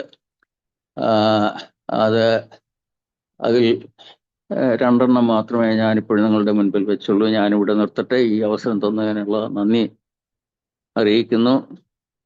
ഇനി നിങ്ങളുടെ ചോദ്യങ്ങൾ മോഡറേറ്റർക്ക് തുടർന്ന് നടത്താം. താങ്ക് യു അച്ഛാ. പുതിയ ചില ഉൾക്കാഴ്ചകളിലൂടെ നമുക്ക് ഇന്ന് ലഭിച്ചുവല്ലോ. ഇനി അതിനെക്കുറിച്ച് തന്നെ പലർക്കും സംശയങ്ങൾ കാണും, അല്ലെങ്കിൽ കൂടുതൽ അറിയാൻ കാണുമല്ലോ, അല്ലെങ്കിൽ കൂടുതൽ ഇതിനെക്കുറിച്ച് ചിന്തിച്ചിട്ടുള്ളവരും കാണുമായിരിക്കാം. അത് ഷെയർ ചെയ്യാനുള്ള ഒരു സമയമാണ്. അച്ഛനോട് ചോദ്യങ്ങൾ ചോദിക്കുവാൻ. ചോദ്യം ചോദിക്കാൻ ആഗ്രഹിക്കുന്നവർ ദയവായിട്ട് സിസ്റ്റത്തിൽ നിങ്ങൾക്ക് ഹാൻഡ് റൈസ് ചെയ്യാം, അല്ലെങ്കിൽ ചാറ്റ് ബോക്സിൽ നിങ്ങളുടെ പേര് എഴുതിയിട്ട് കഴിഞ്ഞാൽ തീർച്ചയായിട്ടും ഉള്ള അവസരം ഉണ്ടായിരിക്കും. നിങ്ങൾ ഹാൻഡ് റൈസ് ചെയ്യുന്നതിനനുസരിച്ച് നിങ്ങളെ വിളിക്കുന്നതായിരിക്കും. ഓക്കെ, ഓരോ ചോദ്യത്തിനും അച്ഛൻ അതാത് സമയത്ത് അതിനുശേഷം മറുപടി പറഞ്ഞ് വിടുകയാണെങ്കിൽ എളുപ്പമായിരിക്കും. താല്പര്യമുള്ള ആളുകൾക്ക് ഈ സമയത്ത് ഹാൻഡ് റൈസ് ചെയ്യാം. അതെ, അച്ഛാ, നമ്മുടെ റവറൻഡ് ഡോക്ടർ ജോൺ മാത്യു അച്ഛൻ ഇപ്പോൾ സുനിലച്ഛൻ ഇത് പല ദിവസം എന്നോട് പറഞ്ഞെങ്കിൽ ഇന്ന് മാത്രം ഒന്ന് കയറാൻ പറ്റുള്ളൂ. It very valuable. ഇന്ന് അച്ഛൻ്റെ പ്രഭാഷണം നന്നായിരുന്നു എന്ന് പറയാൻ ഞാൻ ആഗ്രഹിക്കുന്നു. പുതിയ തോട്ട്സ് ചിലതൊക്കെ അച്ഛൻ പങ്കുവയ്ക്കാൻ ഇടയായി തീർന്നതായിട്ട് ഞങ്ങൾക്ക് ചോദിക്കുന്നു. അതൊക്കെ നമുക്ക് ഇത്തിരി ചിന്തനീയമായ കാര്യമാണ്. പ്രത്യേകിച്ച് ആ സ്റ്റാറിന്റെ കാര്യമൊക്കെ ഇങ്ങനെ മറിച്ചൊരു ചിന്തയിലേക്ക്, ഒരു ദൂതനാണോ എന്നുള്ളൊരു ചിന്തയിലേക്കൊന്നും ഞാനിതുവരെ ശരിക്കും പറഞ്ഞ് ചിന്തിച്ചിട്ടില്ല. ആക്ച്വലി ഇത് first time. There is A possibility. Star ആണെങ്കിലും ഇതാണെങ്കിലും നമ്മൾ ചിന്തിച്ചു കഴിഞ്ഞാൽ ഒരു ഹെർസിയായിട്ടൊരു ദുരുപദേശമായിട്ട് ഇതൊന്നും വരുന്നില്ല. കറക്റ്റായിട്ടുള്ള ഒരു ബിബ്ലിക്കലി തന്നെ ഒരു വ്യാഖ്യാനത്തിലേക്കാണ് അച്ഛൻ പോയത് എന്ന് ഞാൻ വിശ്വസിക്കുന്നു. അച്ഛൻ സുനിലച്ഛനും പ്രത്യേകം അഭിനന്ദനം. അവർ നിന്ന് ക്ലാസ് നയിച്ച അച്ഛനും പ്രത്യേകം അഭിനന്ദനം. ഞാൻ അല്പം തിരക്കുള്ളതുകൊണ്ട് ഞാൻ അങ്ങ് ഇറങ്ങുകയാണ്. അതുകൊണ്ട് ഒരു വാക്ക് പറഞ്ഞിട്ട് ഇറങ്ങാമെന്ന് വിചാരിച്ചാൽ. Thank you. ഇതുകൊണ്ട് ഈ ഒരു പ്രക്രിയയിലൂടെ ധാരാളം പേര് ബ്ലസ്ഡ് ആകട്ടെ എന്ന് ആശംസിക്കുന്നു. ഞാൻ ഇവാഞ്ചലിക തരത്തിൽ അച്ഛനാണ്. സുനിലച്ഛൻ എൻ്റെ സുഹൃത്താണ്. ഓക്കെ, താങ്ക് യു അച്ഛൻ. താങ്ക് യു അച്ഛൻ. കരിമ്പന്നൂർ ഇപ്പൊ ചോദിക്കും. ഞാന് ബഹുമാനപ്പെട്ട അത്യാലച്ഛന്റെ പ്രഭാഷണം ശ്രദ്ധിച്ചു. അത്യാലച്ഛൻ എപ്പോഴും തിയോളജിയുമായിട്ട് ബന്ധപ്പെട്ട് വളരെ ആഴത്തിലുള്ള പ്രഭാഷണങ്ങളാണല്ലോ നൽകുന്നത്. അച്ഛനെ അഭിനന്ദിക്കുന്നു. എന്നാൽ ഞാൻ ഈ വിഷയവുമായിട്ട് ബന്ധപ്പെട്ട് അച്ഛന് ഈ പല കാര്യങ്ങളും വളരെ നമ്മുടെ ആ ധാരണകൾക്ക് വിരുദ്ധമായിട്ടാണ് യഥാർത്ഥത്തിൽ സംഭവിച്ചെന്ന് മനസ്സിലാക്കാൻ നുതുകുന്നതായ ഒരു ഉൾക്കാഴ്ച അച്ഛൻ നൽകിയെന്ന് പറഞ്ഞതിൽ യാതൊരു സംശയമില്ല. തീർച്ചയായിട്ടും ആ കാര്യത്തില് അച്ഛനെ ഞാൻ അഭിനന്ദിക്കുന്നു. അതുപോലെ പി മാത്യു അച്ഛനെയും സുനിൽ അച്ഛനെയും ഒപ്പം അഭിനന്ദിക്കുന്നു. നന്നായ ഒരു വിഷയമായിരുന്നു ഈ കാലഘട്ടത്തിനനുസരിച്ച്. എന്റെ സംശയം അച്ഛൻ പറയാത്തയല്ല, വിഷയം ക്രിസ്തുമസുമായിട്ടും തിരുവനന്തപുരവുമായിട്ട് ബന്ധപ്പെടുത്തി ഉള്ളതാണ്. അതിൽ ഒന്നാമതായിട്ട് എനിക്ക് ചോദിക്കാനുള്ളത്, ഈ ക്രിസ്തുമസിന് ഡിസംബർ 25-ാം തീയതി ആഘോഷിക്കുന്നതിന് എന്റെ സാങ്കത്യം, അത് ശരിക്കും പറഞ്ഞു കഴിഞ്ഞാല് ഡിസംബർ 25 തന്നെ ആയിരുന്നോ ആഘോഷിക്കേണ്ടത് എന്നുള്ള ഒരു സംശയമാണ് എനിക്ക് ഒന്നാമതായിട്ട് ഉന്നയിക്കാനുള്ളത്. അത് കഴിഞ്ഞിട്ട് രണ്ടാമത്തെ ചോദിച്ചാൽ മതിയോ? ഇപ്പൊ ഉടനെ അങ്ങ് ചോദിക്കണോ?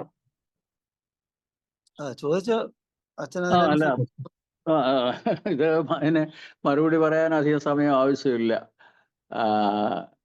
ഡിസംബർ 25 കൃത്യമായിട്ട് പറയാൻ ഒക്കത്തില്ലെന്നുള്ളത് തന്നെയാണ് അതിന് മറുപടി. യേശു ജനിച്ച വർഷത്തെക്കുറിച്ച് പോലും നിശ്ചയമില്ല. അവിടെ സെൻസസ് എടുക്കുന്ന കാലം അതെന്നായിരുന്നു, ഏത് വർഷം? അപ്പൊ ഈ AD BC കണക്ക് പോലും തെറ്റി യേശുക്രിസ്തുവിന്റെ ജനനവുമായിട്ടുള്ള ബന്ധത്തിലാണ് പറയുന്നതെങ്കിൽ അവിടെയും തെറ്റ് സംഭവിച്ചെന്നൊക്കെ വിശ്വസിക്കുന്നത് കൊണ്ട് ഈ കാലഗണന, അത് പ്രത്യേകിച്ച് ഡേറ്റ് ഒക്കെ പറയുമ്പോഴത്തേന് അത് നമുക്ക് അറിയാം. നമ്മുടെയൊക്കെ ചെറുപ്പത്തില് ഇതൊരു വെസ്റ്റേൺ ഡിസംബർ 25 എന്ന് പറയുന്ന പിന്നെ നമുക്കുണ്ടായത്. അതിനു മുമ്പൊക്കെ ജാനുവരി 6 മറ്റോ ആയിരുന്നു എനിക്ക് തോന്നുന്നു. അതെ. അപ്പൊ അതാ അതിന്റെ മറുപടി വിൽസൺ.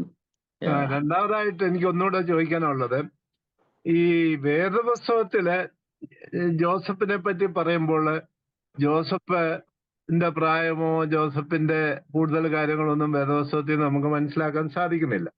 എന്റെയൊക്കെ വിശ്വാസം അനുസരിച്ച് മറിയത്തിനെ പോലെ തന്നെ ഒരു യങ്ങായ ആളായിരുന്നു ജോസഫ് എന്നാണ് ഞാൻ ചെറുപ്പം മുതലേ മനസ്സിലാക്കിക്കൊണ്ടിരുന്നത്. എന്നാല് മറ്റു ചില നമ്മുടെ സുറിയാനി സഭകളും മറ്റ് കാത്തലിക് സഭകളൊക്കെ പഠിപ്പിക്കുന്നത് ജോസഫ് ഒരു വിവാഹിതനായിരുന്നെന്നും ഇതൊരു രണ്ടാം വിഭാഗമാണ് മറിയവുമായിട്ട് ബന്ധപ്പെട്ടതെന്നുള്ള ഒരു പഠിപ്പിക്കലുണ്ട്. അത് പ്രത്യേകിച്ച് അവരെല്ലാം അങ്ങനെ വിശ്വസിക്കുന്നത്. അതിന്റെ പിന്നിലെ ഒരു കാര്യം, കന്യക മറിയാമിനെ മറിയത്തിനെ കന്യകയായിട്ട് നിലനിർത്താൻ വേണ്ടി ഉള്ള ഒരു ശ്രമത്തിന്റെ ഭാഗമായിട്ടാണ് ഞാൻ മനസ്സിലാക്കുന്നത്. പ്രത്യേകിച്ച് യാക്കോബ്, യോസെ പോലുള്ള സഹോദരങ്ങളെ പറ്റി ബൈബിളിൽ പറയുമ്പോൾ ആ സഹോദരങ്ങളെ മറിയത്തിൽ ജനിക്കാത്ത യേശുവിന്റെ സഹോദരങ്ങളായിരുന്നു എന്ന് വരുത്തി തീർക്കാൻ വേണ്ടി ആയിരുന്നോ ഇങ്ങനൊരു പ്രചരണം? അതിനെപ്പറ്റി അച്ഛന്റെ ഒരു അഭിപ്രായം അറിഞ്ഞാൽ കൊള്ളാം. മിക്കവാറും അതായിരിക്കാനാ സാധ്യത. കാരണം യോസഫിന്റെ മുൻ വിവാഹത്തിൽ ജനിച്ചവരാണ് ഈ സഹോദരന്മാരെന്ന് പറയുന്നതാണ് എന്നവർ വിശ്വസിക്കുന്നു. നമ്മൾ മാർത്തോമാ സഭയിൽ അതിനെപ്പറ്റിയുള്ളതായ ഒരു പ്രഖ്യാപനമൊന്നും ഇല്ല. എങ്കിലും പൊതുവെ എനിക്ക് തോന്നുന്നത് നമ്മളെല്ലാം വിശ്വസിക്കുന്നത് സ്വന്തം സഹോദരങ്ങൾ തന്നെ ആയിരുന്നു. മത്തായിയുടെ സുവിശേഷത്തിൽ പറയുന്നുണ്ടല്ലോ, കുഞ്ഞ് ജനിക്കുന്നത് വരെ യോസഫ് അവളെ പരിഗ്രഹിച്ചില്ല എന്ന് പറഞ്ഞാൽ അത് കഴിഞ്ഞ് പരിഗ്രഹിച്ചു എന്ന അർത്ഥം വരണമെന്നില്ല. എങ്കിലും അത് ഒരു സൂചനയൊക്കെ എവിടെയുണ്ട്. അതുകൊണ്ട് യേശുവിൻ്റെ സ്വന്തം സഹോദരന്മാരല്ല എന്ന് ചിന്തിക്കത്തക്കവണ്ണമുള്ള തെളിവുകളൊന്നും ഇല്ല. അതുകൊണ്ട് പിന്നെ ജോസഫിന്റെ പ്രായത്തെക്കുറിച്ച് നമുക്കൊന്നും അറിയില്ല. പൊതുവെ അദ്ദേഹം കുറെ പ്രായമുള്ള ഒരാളായിരുന്നു എന്ന് അതൊക്കെ അങ്ങനെ കിട്ടിയതായ ചില ധാരണകളായിരിക്കാം പുറത്തു നിന്ന്. അല്ലാതെ ബൈബിളിൽ ഇതിനെ പറ്റിയുള്ള സൂചനയൊന്നുമില്ല, എനിക്കറിയില്ല. താങ്ക് യു വെരി മച്ച് അച്ഛൻ. Thank you. ഓക്കെ, തുടർന്ന് George Mathew sir, Raju Thopparath sir ഇപ്പം അൺമ്യൂട്ട് ചെയ്തിട്ടുണ്ടോ? അൺമ്യൂട്ട് ചെയ്താണ് സാർ, ചോദിക്കാം. ചോദിക്കാൻ വന്ന സംശയം, ഈ യേശുക്രിസ്തുവിനെ കാണാൻ വന്നവരുടെ കാര്യത്തില് അത് വിദ്വാൻമാരാണോ രാജാക്കന്മാരാണോ എന്ന് പറയുന്നുണ്ട്. അതുമായിട്ട് ബന്ധപ്പെട്ട ഒരു ചോദ്യം, പൊന്ന്, മൂര്, കുന്തിരുക്കം എന്ന് 3 സാധനങ്ങൾ കൊണ്ടുവന്നതായിട്ടാണ് പറയുന്നത്. അതിനെന്തെങ്കിലും സിഗ്നിഫിക്കൻസ് ഉണ്ടോ? അത് സിഗ്നിഫിക്കൻസ് നമ്മൾ സാധാരണ കേൾക്കുന്നത് പൊന്ന് രാജാക്കന്മാർ, ഒരു റോയൽറ്റിയെ കാണിക്കുന്ന പൊന്ന്. ഇതിൻ്റെ ഒന്നും വ്യാഖ്യാനങ്ങളൊന്നും വേദപുസ്തകത്തിലൊന്നും തന്നെ നമുക്ക് കിട്ടുന്നില്ല. അത് ക്വൈറ്റ് പോസിബിൾ. പൊന്ന്, മൂര് എന്ന് പറയുന്നത് എന്നതാ സഫറിങ്ങിനെ കാണിക്കുന്നതാണെന്നും കുന്തിരുക്കം ഡെത്തിനെ കാണിക്കുന്നതാണെന്നും ഒക്കെ ആണെന്ന് തോന്നുന്നു എൻ്റെ ഒരു, കാരണം ഇത് വേദപുസ്തകത്തിൽ ഡയറക്റ്റായിട്ടൊന്നും കൊടുത്തിട്ടില്ലാത്ത കാര്യങ്ങളായതുകൊണ്ട് അതിനൊക്കെയുള്ള സാധ്യത. പിന്നെ ബൈ ദ വേ, ഈ 3 സമ്മാനങ്ങൾ അല്ലെങ്കിൽ കൊണ്ടുവന്ന് യേശുവിനെ ആദരിക്കാനായിട്ട് കൊണ്ടുവന്നത് പൊന്ന്, മൂര്, കുന്തിരുക്കം എന്ന് 3 ആയതുകൊണ്ടാണ് 3 വിദ്വാൻമാർ എന്നുള്ള നമ്പർ പറയാനായിട്ടിടയായതും എപ്പോഴും ഓർക്കുകയാണ്. അല്ലാതെ എത്ര പേരെന്ന് പറയുന്നില്ല. അതുകൊണ്ട് പൊന്ന്, മൂര്, കുന്തിരുക്കം എന്നുള്ളതിൻ്റെ സിഗ്നിഫിക്കൻസ് അതിൽ കൂടുതലൊന്നും ഇല്ല എന്ന് തോന്നുന്നു. Thank you. ഇപ്പോഴെവിടെയാ ജോർജ് മാത്യു? ഇവിടെ പരുത്തിപ്പാറ തന്നെ ഉണ്ട്. ഓ ശരി, ഓക്കെ. റിട്ടയർ ചെയ്തു. റൈറ്റ്. വളരെ സന്തോഷം വീണ്ടും കണ്ടതില്. ലൈഫ് ഇപ്പോഴുണ്ടോ? ഇല്ല ഇല്ല ഇല്ല ഇല്ല ഇല്ല, പോയി. അതിന്റെ ആളുകളൊക്കെ പോയി.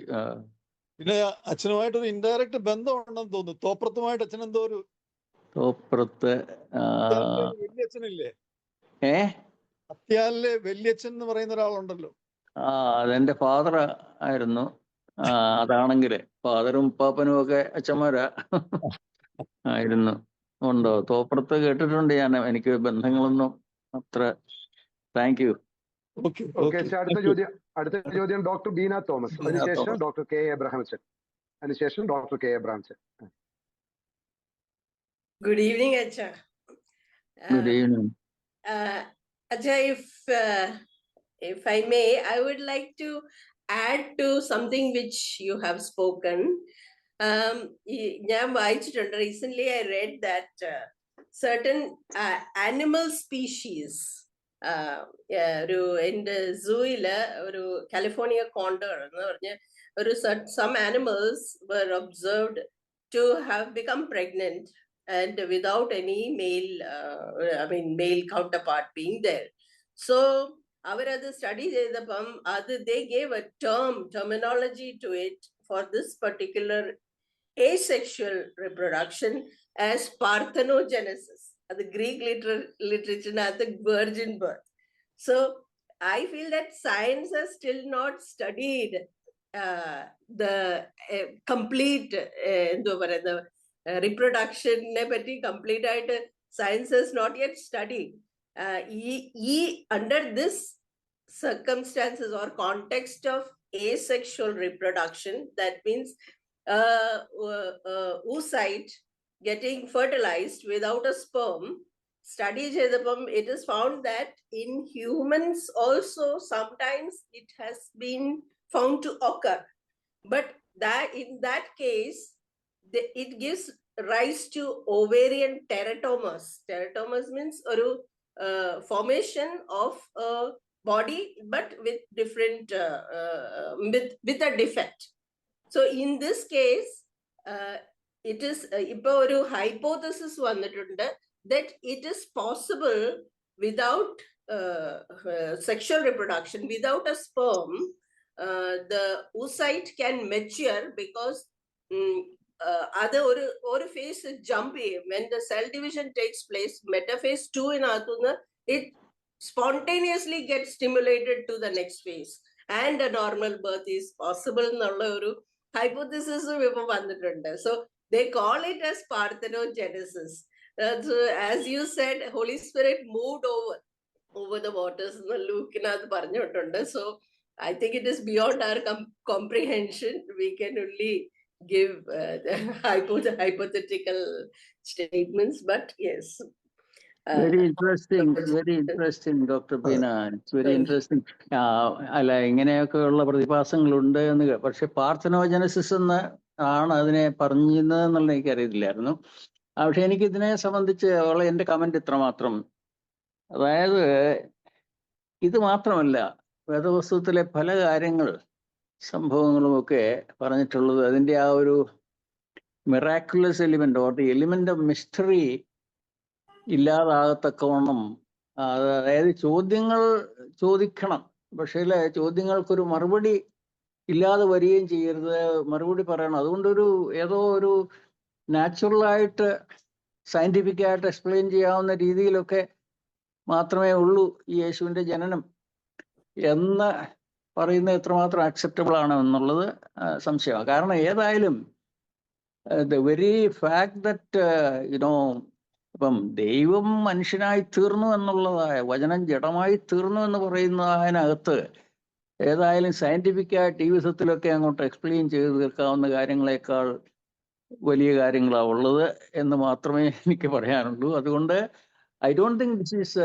Right approach. I mean there may be ഒരുപാട് നമ്മൾ സയന്റിസ്റ്റ് തന്നെ പൂർണ്ണമായിട്ട് മനസ്സിലാക്കിയിട്ടില്ലാത്തതും ഇനിയും കണ്ടുപിടിക്കാൻ പോകുന്നതായിട്ട് ഒരുപാട് ഇങ്ങനെയുള്ള കാര്യങ്ങൾ ഉണ്ടായിരിക്കും. പക്ഷേ ഏതായാലും ഇത് എഴുതിയ ആളുകളോ ഇത് ഈ റെക്കോർഡ്സ് ഒക്കെ വായിച്ചിട്ടുള്ള ആളുകളോ ഒരിക്കലും ഈ വിധത്തിൽ തന്നെ കണ്ടിട്ടില്ല എന്ന് മാത്രമല്ല, പരിശുദ്ധാത്മാവിന്റെ ശക്തി നിന്റെ മേൽ ആവശ്യിക്കും, നിഴലിടും.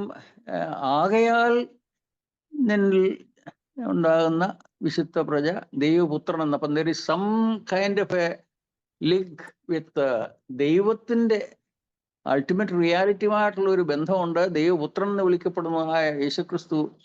അപ്പം മറ്റേ രീതിയിലെല്ലാം എക്സ്പ്ലെയിൻ ചെയ്ത് പോയാൽ അത് ശരിയാകുമെന്ന് എനിക്ക് തോന്നുന്നില്ല. Thank you thank you.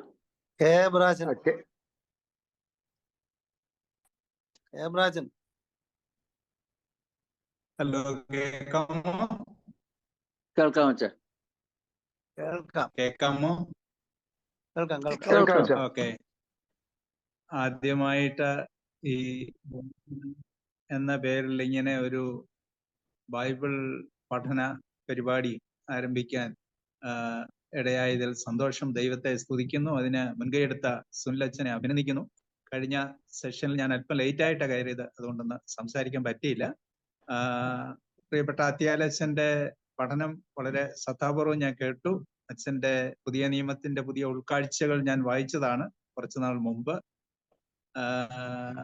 അച്ഛൻ പറഞ്ഞ കാര്യങ്ങൾ സ്വീകരിക്കുന്നു, വളരെ സന്തോഷമുണ്ട്. അതിനോട് ചേർന്ന് ഒന്ന് രണ്ട് ചെറിയ കമന്റ്സ് മാത്രം പറയുകയാണ്. ഒന്ന്, യേശുവിന്റെ ജനനം, മറിയാമിൽ നിന്നുള്ള യേശുവിന്റെ ജനനത്തെ സംബന്ധിച്ച പരിശുദ്ധാത്മാവിന്റെ പ്രവർത്തനം എന്ന് പറയുന്നത് ഒരു ഭാര്യാഭർത്തൃ ബന്ധത്തിൽ, കുടുംബജീവിതത്തിൽ ഒരു ഭർത്താവ് നിർവഹിക്കേണ്ട ഒരു കർമ്മം പരിശുദ്ധാത്മാവ് നിർവഹിച്ചു എന്ന് നമ്മൾ ചിന്തിക്കേണ്ടതില്ല എന്നുള്ള വിധത്തിൽ അച്ഛൻ പറയുന്നു. ശരിയായി സ്വീകരിക്കുന്നു. എന്നാൽ ഇവിടെ നമ്മുടെ മുമ്പിൽ നിൽക്കുന്ന ഒരു പ്രശ്നം, ഒരു വശത്ത് ജോൺ ഹിക്കിനെ പോലെയുള്ള ആളുകൾ പറയുന്ന ഒരു സംഭവമുണ്ട്. നമുക്കറിയാം, the myth of God incarnate എന്ന് പറയുന്ന പുസ്തകം തന്നെ നമ്മളൊക്കെ വായിച്ചിട്ടുള്ള പുസ്തകമാണ്. മറുവശത്ത് വെർജിൻ ബർത്ത് എന്ന് പറയുന്നത് ഒരു വലിയ സംഭവമായി, ഒരു വലിയ ഡോക്ടറിനായി ഇന്നും പറയുന്നതായിട്ടുള്ള സഭാ വിഭാഗങ്ങളും എല്ലാം ഉണ്ട് എന്ന് നമുക്കറിയാം. അപ്പോൾ ഇതിന്റെ മധ്യത്തിൽ എവിടെയോ ആ ഒരു ഡിവൈൻ എലിമെന്റ് എന്ന് പറയുമ്പോൾ നമ്മൾ അതിനെ ഏത് വിധത്തിൽ വ്യാഖ്യാനിക്കുന്നു, മനസ്സിലാക്കുന്നു, കോംപ്രിഹെൻഡ് ചെയ്യുന്നു എന്നുള്ള ഒരു ചോദ്യം നിലനിൽക്കുന്നു. വെർജിൻ ബാത്ത് എന്ന് പറയുന്നത് നമുക്കറിയാം, ഒരു മറ്റു മതങ്ങളെ കുറിച്ചൊക്കെ കുറച്ച് വായിച്ചിട്ടുള്ളവർക്കൊക്കെ അറിയാം. ഹിന്ദുയിസത്തിൽ വെർജിൻ ബാത്ത് കോൺസെപ്റ്റ് ഉണ്ട്, ബുദ്ധിസത്തിലുണ്ട്, പല ലോകത്തിലെ പല മിസ്റ്ററി റിലിജിയൻസിലൊക്കെ ഉള്ള ഒരു കോൺസെപ്റ്റ് ആണ് വെർജിൻ ബാത്ത് എന്ന് പറയുന്നത്.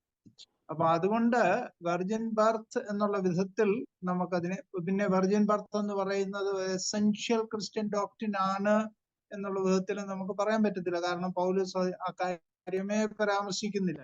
ജനനത്തെ സംബന്ധിച്ച് ഒരു പരാമർശവും പൗലോസ് നടത്തുന്നില്ല. അപ്പൊ ആ ഒരു പ്രശ്നം നിലനിൽക്കുന്നു. തീർച്ചയായും ദൈവത്തിന്റെ ഒരു നിർണായകമായ ഇടപെടൽ ഉണ്ടായിട്ടുണ്ട്.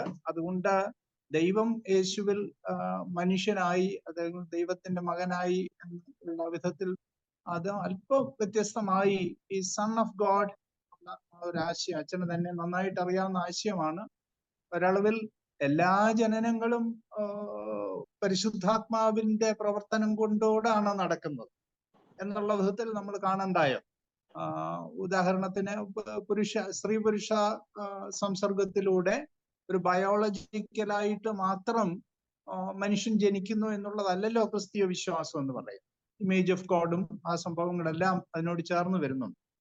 അപ്പോ യേശുവിന്റെ ജനനത്തിലും തീർച്ചയായിട്ടും ഒരു ദൈവികമായിട്ടുള്ള ഇടപെടൽ, ഒരുപക്ഷെ അച്ഛൻ പറഞ്ഞതുപോലെ നമുക്കത് എല്ലാം കോംപ്രിഹെൻഡ് ചെയ്യാനോ വ്യാഖ്യാനിക്കാനൊന്നും സാധിക്കില്ലായിരിക്കാം. ഞാൻ ആ ഭാഗം അതുകൊണ്ട് വിടുകയാണ്. അത് പ്രത്യേകിച്ച് അതൊക്കെ ഇങ്ങനെ സെൻസിറ്റീവായി കൈകാര്യം ചെയ്യപ്പെടാനുള്ള സോഷ്യൽ മീഡിയയും ഒക്കെ ഉള്ള ഒരു കാലത്താണ്. അതുകൊണ്ട് ഞാൻ കാര്യം തൽക്കാലം വിടുകയാണ്. എന്നാൽ നമ്മുടെ യൂഹന്നാൻ തിരുമേനി തന്നെ നാം വിശ്വസിക്കുന്നതെന്ന് പറയുന്ന പുസ്തകത്തിലൊക്കെ തിരുമേനി virgin birth is not an essential doctrine of the church എന്നൊക്കെ ഉള്ളത് വളരെ വ്യക്തമായി പറയുന്നുണ്ട്. യേശുവിന്റെ കന്യാകാജനനം കൊണ്ടൊന്നും അല്ല നമ്മൾ രക്ഷിക്കപ്പെടുന്നത്, പിന്നെയോ ക്രൂശിന്റെ പാതയിൽ ജീവിച്ച് ജീവൻ അർപ്പിച്ചതൊക്കെയാണ് പ്രധാനം എന്നുള്ള വിധത്തിൽ തിരുമേനി പറയുന്നത് നമുക്കറിയാം, നമ്മൾ വായിച്ചിട്ടുള്ളത്. പിന്നെ രണ്ടാമത്തെ കാര്യം, വിദ്വാൻമാരുടെ ആ ചരിത്രം അച്ഛൻ പറഞ്ഞു, അത് വളരെ നല്ലതായിട്ട് തോന്നി.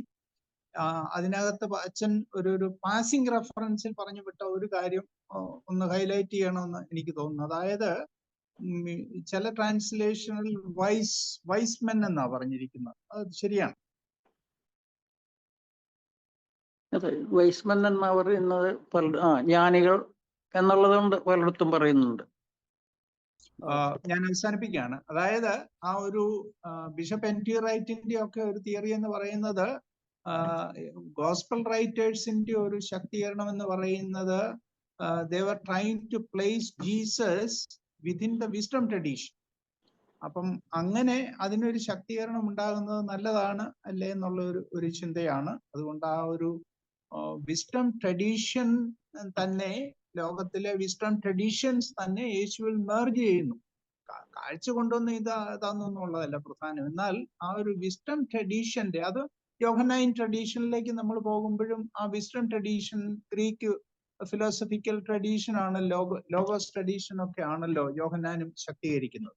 അപ്പൊ ആ ഒരു ശക്തീകരണം നല്ലതായിരിക്കും. Thank you so much. Thank you. അതിനാദ്യം ഞാൻ മറുപടി പറയട്ടെ. അത് ഈ വിദ്വാൻമാർക്ക് ഉപയോഗിച്ചിരിക്കുന്ന ഗ്രീക്ക് പദം അവരെ ജ്ഞാനികളാണ് എന്ന് നമ്മൾ തീരുമാനിച്ചു കഴിഞ്ഞാൽ അതിൻ്റെ അടിസ്ഥാനത്തിൽ നമുക്ക് തീർച്ചയായിട്ടും ജ്ഞാനത്തിൻ്റെ എല്ലാം മൂർത്തീകരണമാണ് യേശുക്രിസ്തുവിൽ എന്ന് പറഞ്ഞ് മുൻപോട്ട് പോകാം. അതുപോലെ തന്നെയാണ് മറ്റോരോ ട്രാൻസ്ലേഷനെ കുറിച്ചും ഉള്ളത്. വി ത്രീ കിങ്സ് അല്ലെങ്കിൽ കിങ് ആണെന്നുള്ള ഒരു ട്രഡീഷൻ തെർത്തുല്യൻ തുടങ്ങിയത്, അത് ഇന്നും അനേകർ അത് സ്വീകരിക്കുന്നുണ്ട്. അതേപ്പറ്റിയും ഒരു ജസ്റ്റിഫിക്കേഷൻ അല്ലെങ്കിൽ യേശുക്രിസ്തുവിൻ്റെ രാജത്വം. അപ്പം ഈ രാജാക്കന്മാര് നോൺ ജൂയിഷ് കിങ്സ്, അങ്ങനെയുള്ള ദേശങ്ങളിൽ നിന്നുള്ള രാജാക്കന്മാർ വന്ന് ഈ യേശു രാജാവിൻ്റെ മുൻപിൽ കാഴ്ചകൾ അർപ്പിക്കുമ്പോൾ അവരുടെ രാജ്യത്വം ഈ രാജാധിരാജാവിൻ്റെ മുൻപിൽ അടിയറ വയ്ക്കുകയാണ് എന്ന് അതിനൊരു ഇത് കൊടുക്കാം. അതുപോലെ തന്നെ ഞാൻ പറഞ്ഞല്ലോ, മജീഷ്യൻസ് ആയിരിക്കാമെന്ന് പറഞ്ഞു, തട്ടിപ്പുകാര്, അങ്ങനെയുള്ളവർ ധാരാളം ഉണ്ടായിരുന്നു. അങ്ങനെയുള്ളവരെ കുറിച്ച് പറയുന്നുണ്ട് പുതിയ നിയമത്തിൽ. അതിനെക്കുറിച്ചുമുള്ള ഒരു യേശുവുമായിട്ടുള്ള ഒരു ലിങ്ക് എന്താന്ന് ചോദിച്ചു കഴിഞ്ഞാൽ, അങ്ങനെയുള്ള ചില തട്ടിപ്പുകാർ അല്ലെങ്കിൽ മജിഷ്യൻസ് അവരുടെ വിദ്യകൾ എല്ലാം തന്നെ ഇവിടെ യേശുവിൻ്റെ മുൻപിൽ അത് ഇല്ലാതാക്കുന്നു, അല്ലെങ്കിൽ അതിനെ ഞങ്ങൾ അത് കൈവെടിയുന്നു എന്നുള്ള അർത്ഥത്തിലൊക്കെ ഇങ്ങനെയുള്ളതായ ഈ മാഗസ് എന്നുള്ള വാക്കിന്റെ ട്രാൻസ്ലേഷൻ എന്ത് നമ്മൾ സ്വീകരിക്കുന്നുവോ അതിനനുസരണമായിട്ടുള്ള ഏതോ പൂർത്തീകരണമൊക്കെ ഇവിടെ ഉണ്ട് യേശുവിൻ്റെ മുൻപിൽ. അങ്ങനെ അത് ജ്ഞാനത്തെ സംബന്ധിച്ചും അതാണ് ഉള്ളത്. പിന്നെ മറ്റേ ആദ്യം ചോദിച്ചതിനെ കുറിച്ച് എനിക്ക് അപ്പം theologians always try to go deeper into the biblical account and കുറെ കൂടെ ചിന്തിച്ച് മറ്റ് ചില സംഗതികളിലേക്ക് വരും. അപ്പോൾ ഒരു ഡിവൈൻ എലിമെന്റ് ഇവിടെ നമുക്ക് എങ്ങനെയാ കൊണ്ടുവരാൻ സാധിക്കുന്നത്? അത് വേർജിൻ ബർത്ത് ഉണ്ടെങ്കിലേ ഒക്കുള്ളൂ. ഏത് ജനനവും ദൈവത്താൽ ആണല്ലോ, പരിശുദ്ധാത്മാവിനാൽ ആണല്ലോ എന്ന് പറയുന്നത് ഞാൻ സ്വീകരിക്കുന്നു. ഒരു ചോദ്യം എന്ന് പറയുന്നത്, നമ്മളെപ്പോഴും ഇത് എഴുതപ്പെട്ട സമയത്ത് അത് എഴുതിയവരും വായിക്കണമെന്ന് ഉദ്ദേശിക്കപ്പെട്ടുള്ളവരും ഒക്കെ എന്തായിരുന്നു ധരിച്ചതെന്നുള്ളത് എനിക്ക് തോന്നുന്നു നമ്മുടെ ഹെർമ്യൂട്ടിക്സിന്റെ ഒരു പ്രധാനമായ ഒരു ചോദ്യമല്ലേ. അപ്പം ഡിവൈൻ എലിമെന്റ് എല്ലായിടത്തും ഉണ്ടെങ്കിലും was there anything unique in this case എന്നുള്ളത് നമുക്ക് ഡിനൈ ചെയ്യാനൊക്കെയല്ല. ഇപ്പം ആദ്യ സൃഷ്ടിപ്പില് ഒരു ഡിവൈൻ എലിമെന്റ് ഭൗതികതയിൽ വന്നത് എങ്ങനെ? ശൂന്യവും പാഴുമാണ് സ്ഥിതി. അല്ലെങ്കിൽ നമ്മളിപ്പം ഇന്ന് നാം കാണുന്ന ഈ പ്രാപഞ്ചിക ലോകം അത് ഭൗതികതയാണ്, മാറ്റർ. പക്ഷെ ഈ മാറ്ററിലൊരു ലൈഫ് വരുന്ന എങ്ങനെയാ? അതുമെല്ലാം ദൈവത്തിന്റെ പ്രവൃത്തിയാണെന്ന് പറഞ്ഞാലും പരിശുദ്ധാത്മാവിന്റെ ഏതോ പരിവർത്തനം കൊണ്ട് അവിടെ ഇത് സംഭവിച്ചു എന്ന് പറയുമ്പോൾ നമുക്ക് ആ ഒരു ഡിവൈൻ എലിമെന്റ് വേണം. പക്ഷേ what you have said is correct. യുവാൻ തിരുമേനിയും പറഞ്ഞിട്ടുണ്ടാവാം, ഇറ്റ്സ് നോട്ട് എസെൻഷ്യൽ. നമ്മളെ രക്ഷയെക്കുറിച്ച് മനസ്സിലാക്കുന്നതിനോ യേശുക്രിസ്തുവിനെ കുറിച്ചുള്ള നമ്മുടെ ഉപദേശത്തിന് അടിസ്ഥാനമായിട്ടോ ഒന്നും വേർജിൻ ബർത്ത് വേണമെന്നില്ല. In fact there is no reference anywhere except in the Gospels to അതുകൊണ്ട് അത് എസെൻഷ്യൽ അല്ല എന്നുള്ളത് പൗലോസ് ഒരിടത്ത് പറയുന്നത് കാലാവസാനത്തിൽ ഒരു സ്ത്രീയിൽ നിന്ന് ജനിച്ചെന്ന, കന്യകയിൽ നിന്നല്ല. അപ്പം കന്യകാജനനത്തിന് അത്ര പ്രാധാന്യം കൊടുത്തിരുന്ന ഒരുപക്ഷേ ആ ഒരു വാക്ക് ഉപയോഗിക്കുകയില്ലായിരുന്നോ എന്നുള്ളതാണ് ചോദ്യം. അതുകൊണ്ട് ഇങ്ങനെയുള്ളതായ കാര്യങ്ങൾ even though it's not essential, അത് ഒരു ഫാക്റ്റ് ആയിരുന്നു എന്നുള്ളത് വേറൊരു ചോദ്യമാണ്. അപ്പം അതിന് നമുക്ക് രണ്ട് കാര്യങ്ങളാണ്. ഒന്ന്, വേദപുസ്തകത്തിൽ ഒരു കന്യകാജനനത്തെ കുറിച്ചാണ് പറയുന്നത് എന്നുള്ളത്. രണ്ടാമത്, എന്തുകൊണ്ടോ നമ്മളെല്ലാവരും വിശ്വാസ പ്രമാണത്തിലൂടെയോ അല്ലാതെയോ ഒക്കെ ഏറ്റുപറയുകയും എല്ലാം ചെയ്യുന്നത് ഒരു കന്യകയിൽ ജനിച്ചു എന്നുള്ളത്. പിന്നെ the only question is whether she remained as A perpetual virgin, അതായത് നിത്യകന്യക ആയിരുന്നു എന്നുള്ളതാണ് പ്രധാന ചോദ്യം. ഈ സഭകൾ തമ്മിലുള്ളതായ ചിന്തകളുടെ വ്യത്യാസം നമ്മുടെ ചില അച്ഛന്മാരും തിരുമേനിമാരും പോലും ഉണ്ട്, ഞാൻ കേട്ടിട്ടുണ്ട്. സുവിശേഷം ഏവൻഗേലിയം വായിക്കുന്നതിന് മുൻപായിട്ട് കന്യകയായ മറിയാമിൽ നിന്ന് ജഡം ധരിച്ച എന്ന്. കന്യക മറിയാം എന്നുള്ളതിന് പകരം കന്യകയായ, and as if she still continues to be a virgin. അതൊക്കെ അഡീഷണൽ ആയിട്ടുള്ള ഓരോ കൂട്ടിച്ചേർക്കലൊക്കെയാണ്. Thank you. ബെന്നി പരിമണം. അതെ അതെ, ഞാൻ ചോദിക്കാനായിട്ട് വന്നത് ഈ യേശുക്രിസ്തുവിന്റെ ജനനം വിശുദ്ധ വേദപുസ്തകത്തിലല്ലാതെ അച്ഛനിപ്പം ഗ്രീക്ക് സാഹിത്യത്തിലും അതുപോലെ തന്നെ അതുമായിട്ട് ബന്ധപ്പെട്ട പുസ്തകങ്ങളിലെ പരിചയമുണ്ടല്ലോ, അങ്ങനെ ആ സമയത്ത് സമാന്തരമായിട്ടുള്ള ഏതെങ്കിലും പുസ്തകത്തിൽ യേശുക്രിസ്തുവിൻ്റെ ജനനത്തെ പറ്റി പറയുന്നുണ്ടോ? ഞാൻ ചോദിക്കാനായിട്ടുള്ള മെയിൻ കാരണം നമ്മുടെ പഴയ നിയമത്തിലെ നോഹയുടെ സംഭവങ്ങളൊക്കെ സമാന്തരമായി മറ്റ് പുസ്തകങ്ങളിലൊക്കെ കണ്ടിട്ടുണ്ട് എന്നുള്ളൊരു ചെറിയ അറിവിൻ്റെ പശ്ചാത്തലത്തിലാണ് ചോദിക്കുന്നത്. പിന്നെ യേശുക്രിസ്തുവിനെയും കന്യാമറിയാമിനെ പറ്റിയിട്ടൊക്കെ പറഞ്ഞിരിക്കുന്നത് ഖുറാനിനകത്താണ്. ഈ ഖുറാനിനകത്ത് യേശുക്രിസ്തുവിൻ്റെ ജനനത്തെ പറ്റി പറയുന്നുണ്ടോ? അത് ആ ഒരു ചോദ്യമാണ് എനിക്ക് അച്ഛനോട് ചോദിക്കാനായിട്ടുള്ളത്. അതായത് ആ കാലത്തെ സമാന്തരമായ വേറെ ഏതെങ്കിലും ബുക്കിനകത്ത് യേശുക്രിസ്തുവിൻ്റെ ജനനത്തെ പറ്റി പറയുന്നതായിട്ടുള്ള അറിവുണ്ട്? അതിനെപ്പറ്റി അച്ഛന് പറയുകയാണെങ്കിൽ വളരെ ഉപകാരമായിരുന്നു. ആ കാലഘട്ടത്തില് എന്ന് പറയുമ്പോൾ യേശു ഉയർത്തെഴുന്നേറ്റ് ക്രിസ്തീയ സഭയൊക്കെ ഉണ്ടായ ശേഷമുള്ള അനേക ലിറ്ററേച്ചറിലൊക്കെ അത് പറയുന്നുണ്ട്.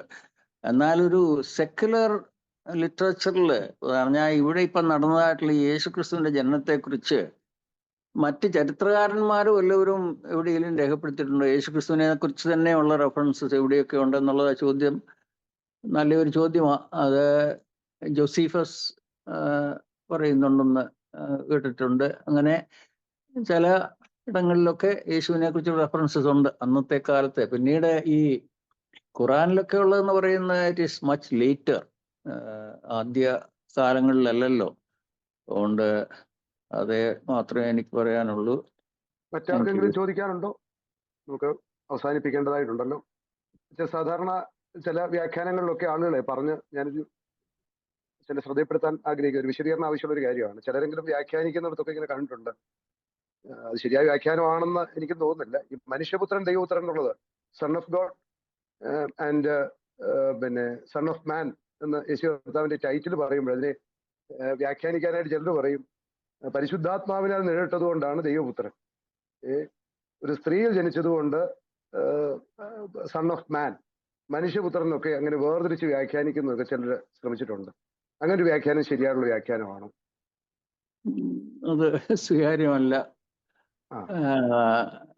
അതായത് ഈ ദൈവപുത്രൻ എന്നുള്ളത് ഈവൻ പഴയ നിയമത്തില് രാജാക്കന്മാരുമായിട്ടുള്ള ബന്ധത്തിലൊക്കെ ഉപയോഗിച്ചിട്ടുണ്ട്.